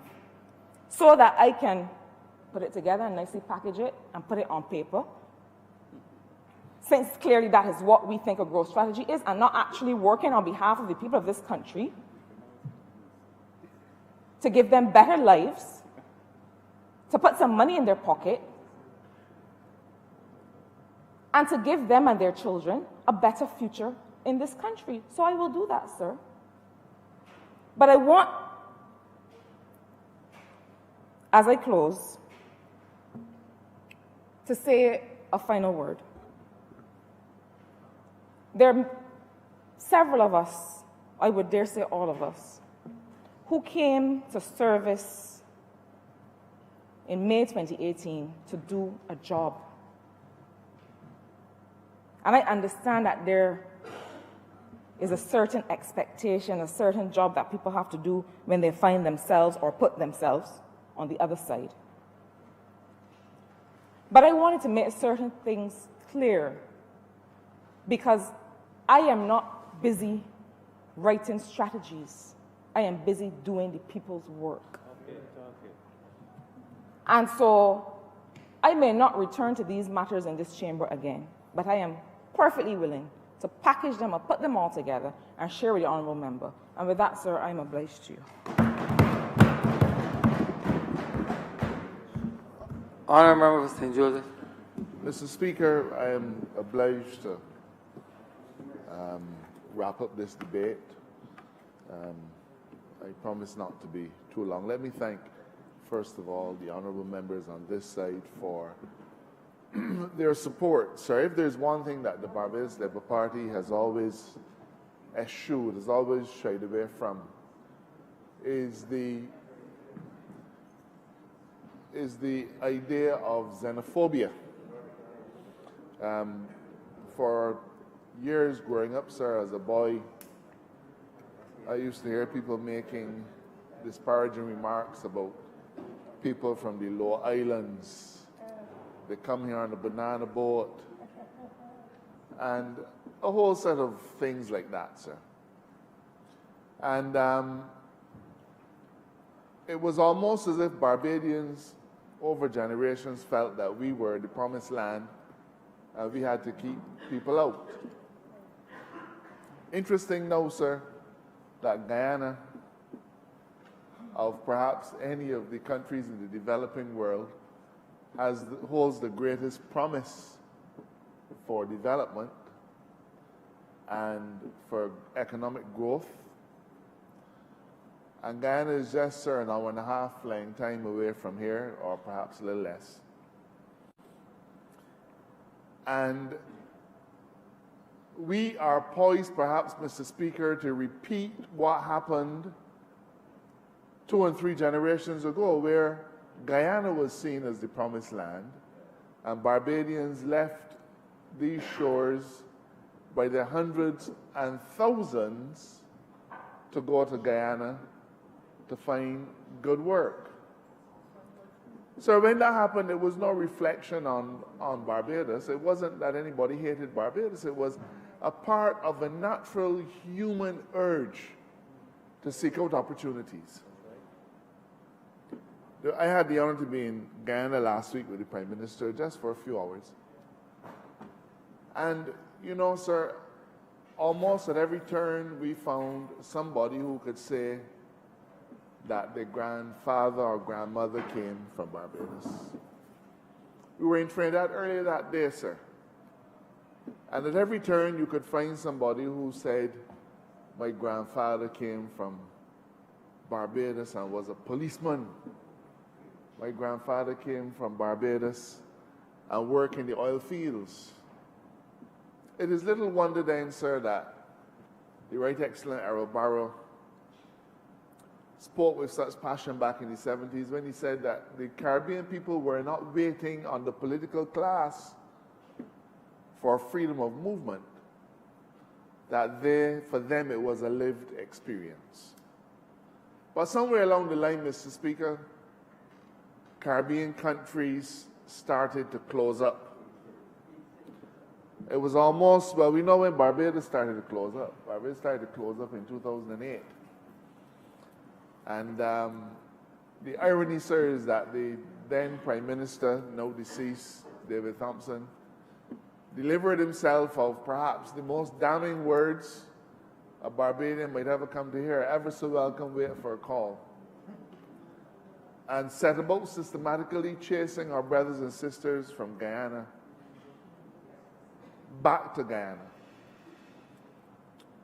Would you believe, sir, that on that trip to Guyana, the Prime Minister and I and the members of the CARICOM senior team met with the Guyana Chamber of Commerce representatives.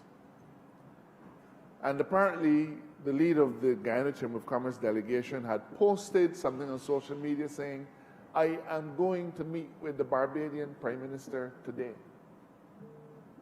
who is chairman of CARICOM. And they said to us across the table that just about every comment that had been put under that post was negative. Why are you going to meet the Prime Minister of a place that for years have been treating Guyanese citizens with disrespect? And whether you like it or not, sir, we've had a similar reputation with Jamaicans. And we have lived to regret, sir, that the now seminal case on the movement of people originated in Barbados, the Shanique Myrie case, where she successfully contended that as a Jamaican national, she had a right to freedom of movement, and that that right was denied her by the Barbadian authorities. Mr. Speaker, the Prime Minister mentioned the Population Commission. And that Population Commission is intended to help us to orient or to come up with a firm plan as to how we can deal with what we consider to be a population deficit.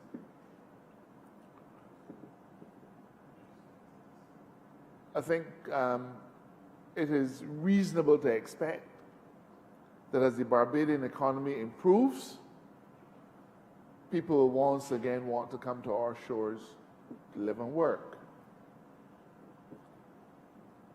And we need, Mr. Speaker, to adopt a welcoming stance for our brothers and sisters from across the region. And we are consistent in our approach, and in the next 2 or so weeks you will hear in this chamber a debate on a new immigration act which will hopefully entice Barbadians, second and third generation, once more to see Barbados as their homeland, even though they might have been born elsewhere. So we're consistent. We were consistent when we were last in government about the importance of Caribbean people moving freely from place to place without having to peep over their shoulder and only knowing that they would be welcome. We've been consistent, sir.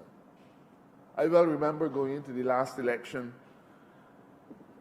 going into the election 2008, meeting a lot of people who would say to us, you know, we support the Barbados Labour Party, but we don't like what you're all doing about these CARICOM national thing. And I have no doubt, sir, that one of the contributing factors to us losing the election in 2008 was because there was a class of Barbadians who felt that we were either going too far or going too far too fast. You must ask yourself, what is it about the Barbados Labour Party that, having been punished in the polls in 2008, that we will come back today to expand the categories? I'll tell you what it is about the Barbados Labour Party, sir. Because doing the right thing is important. That is what it is about us. And they say, sir, that you can always change your policy, but you should never change your principle.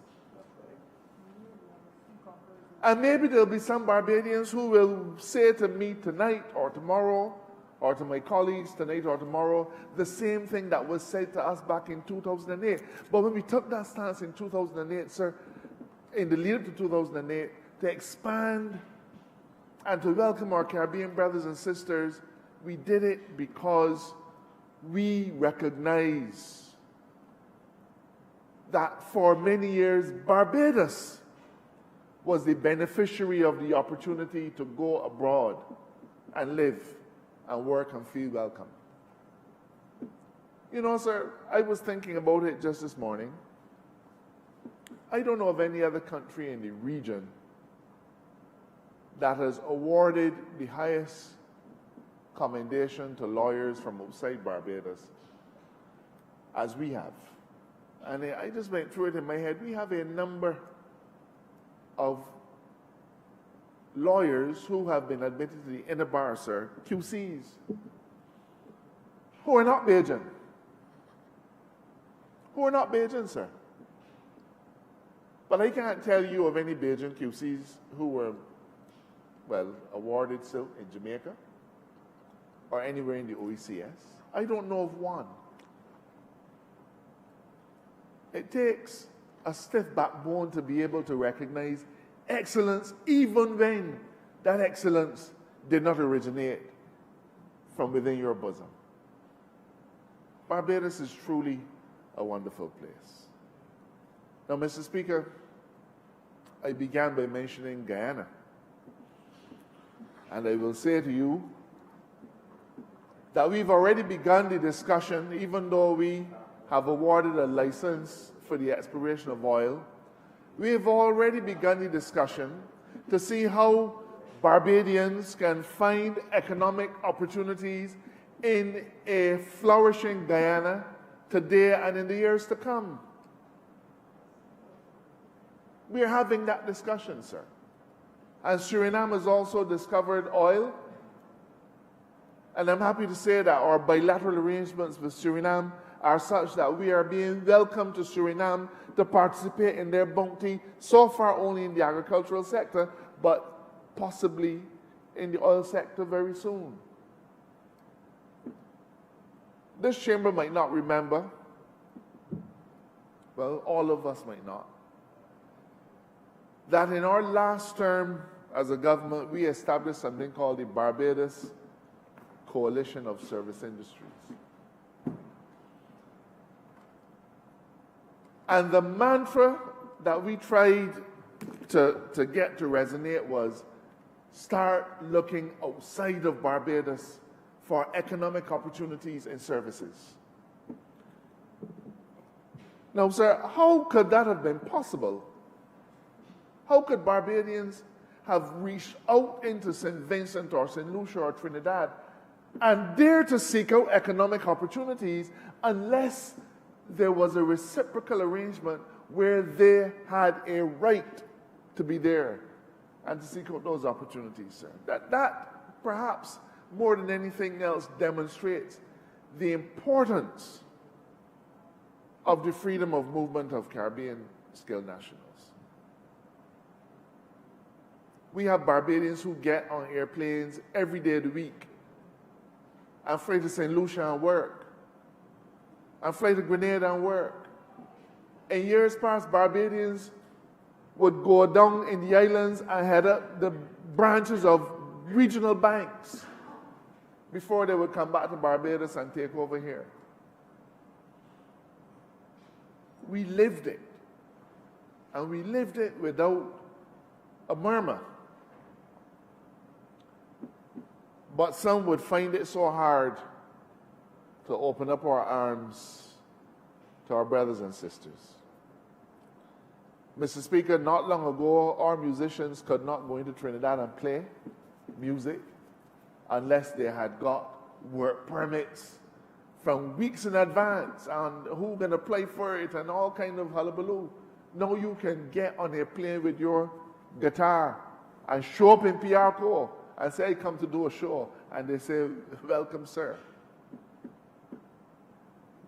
We want the benefits, but we can't get the benefits, sir, without burdens, and I would not even call them burdens.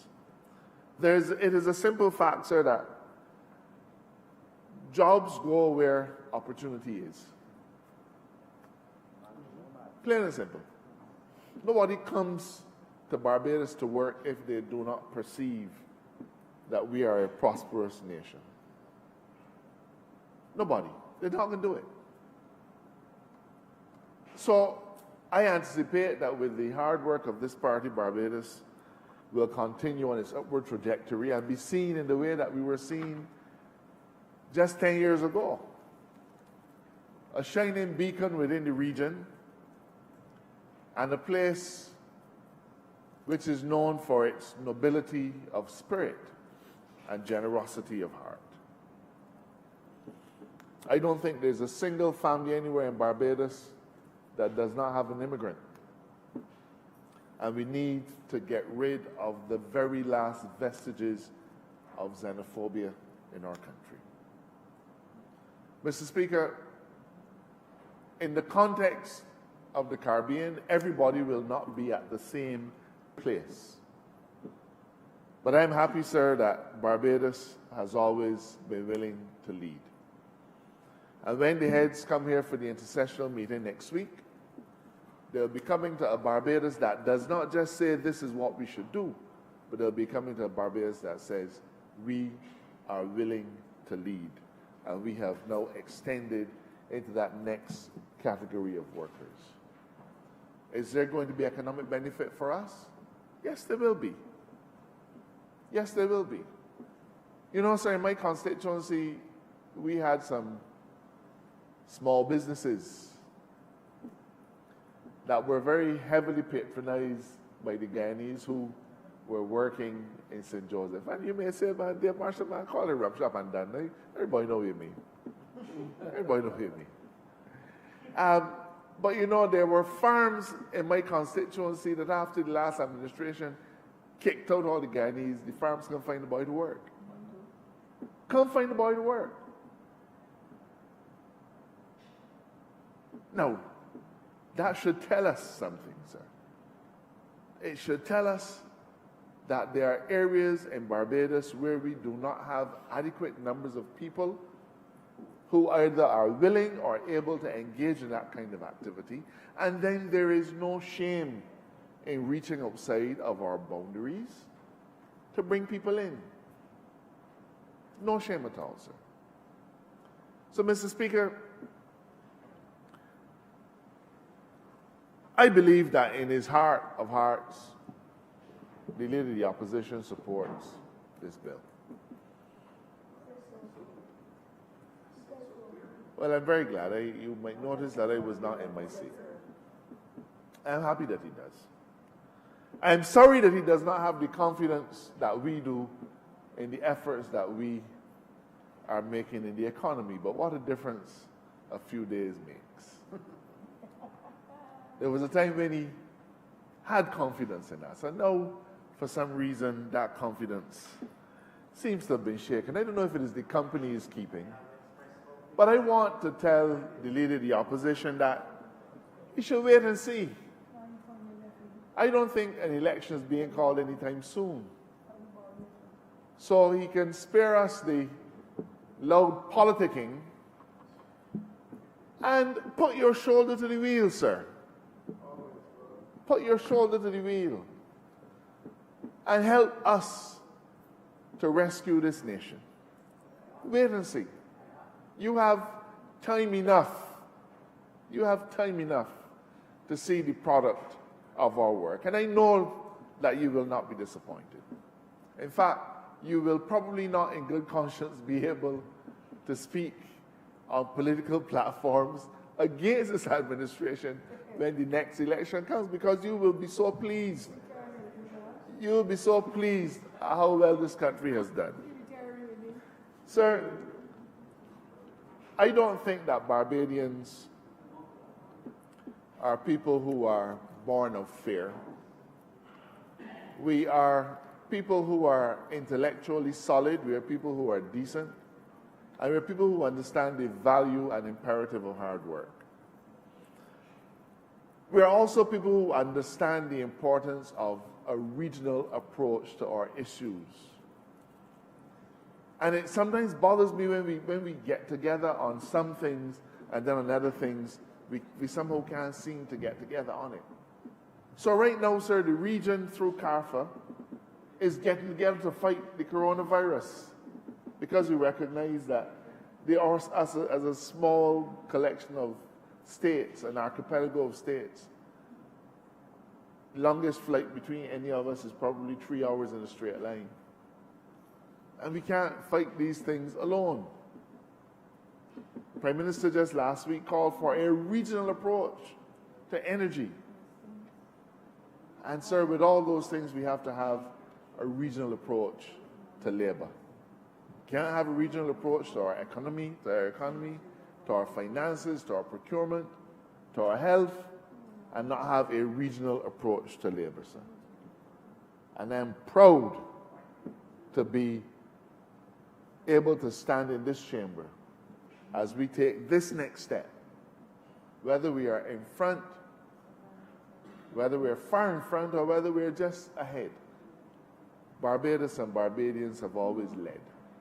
And I'm grateful for the support of this chamber in the passage of this bill to extend the ranks of the individuals who can now move to Barbados and outside of Barbados freely, because these are reciprocal arrangements. But it's not just about us coming in. It's about us doing what we've always done, gone out in search of better opportunities in our sister islands. I'm obliged to you. I beg to move, sir, that this bill be read a second time. The question is that the aforementioned bill be read a second time. All those honourable members in favour, please say aye. Those against, please say no. Me think the ayes have it. Mr. Speaker, I beg to ask that you do not leave the chair and that this House resolve itself into committee for further consideration of this bill. He's already asked him.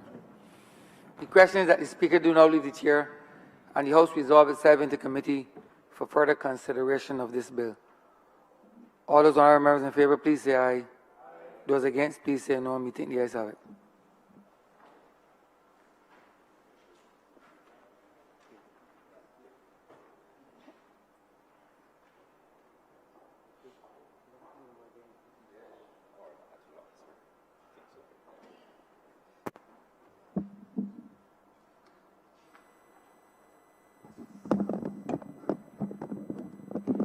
This House is in committee.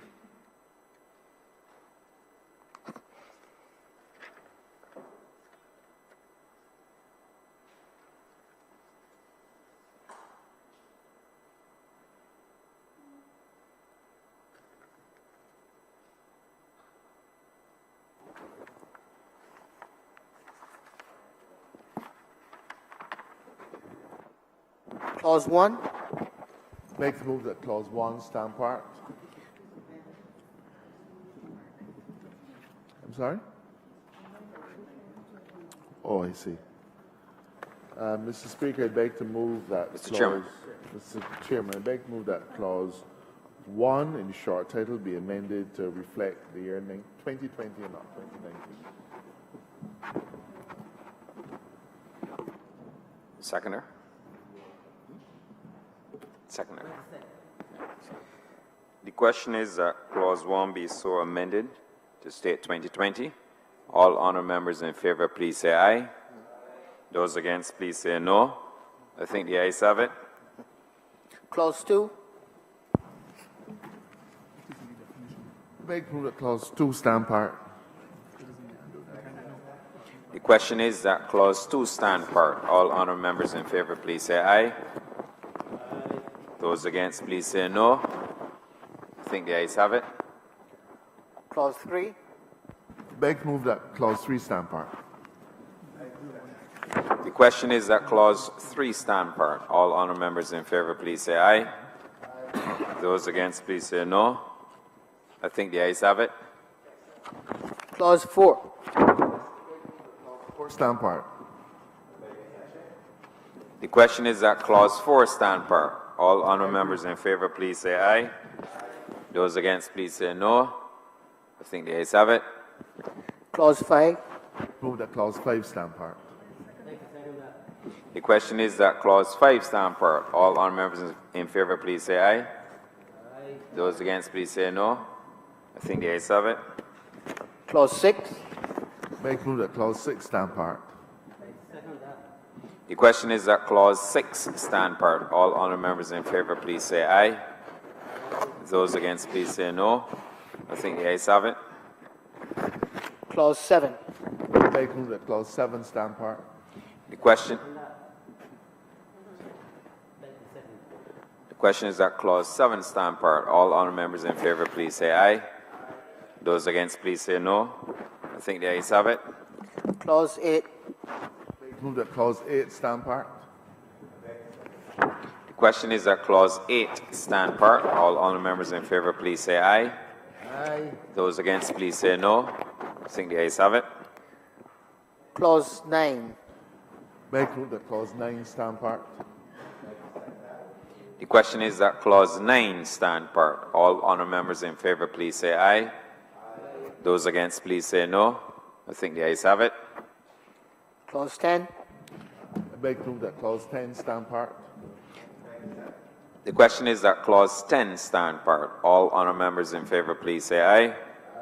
Those against, please say no. I think the ayes have it. Clause 11. Beg to move that clause 11 stand part. The question is that clause 11 stand part. All honour members in favour, please say aye. Those against, please say no. I think the ayes have it. Clause 12. Stand part. The question is that clause 12 stand part. All honour members in favour, please say aye. Those against, please say no. I think the ayes have it. Clause 13. Beg to move that clause 13 stand part. The question is that clause 13 stand part. All honour members in favour, please say aye. Those against, please say no. I think the ayes have it. Clause 14. Beg to move that clause 14 stand part. The question is that Clause 14 stand part. All honourable members in favour, please say aye. Aye. Those against, please say no. I think the ayes have it.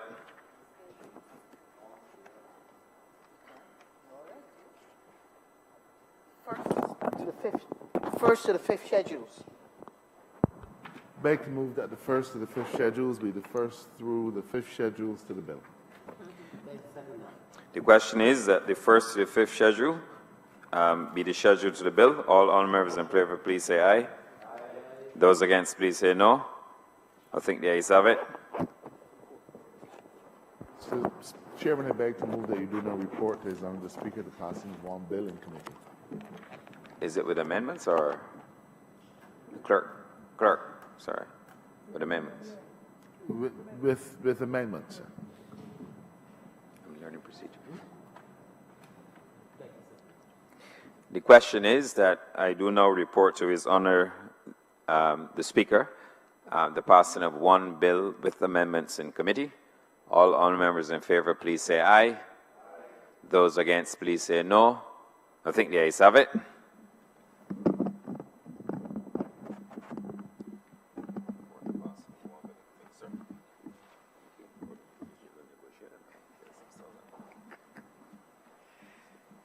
The Chairman of Committees has reported the passing of one bill with amendments in committee.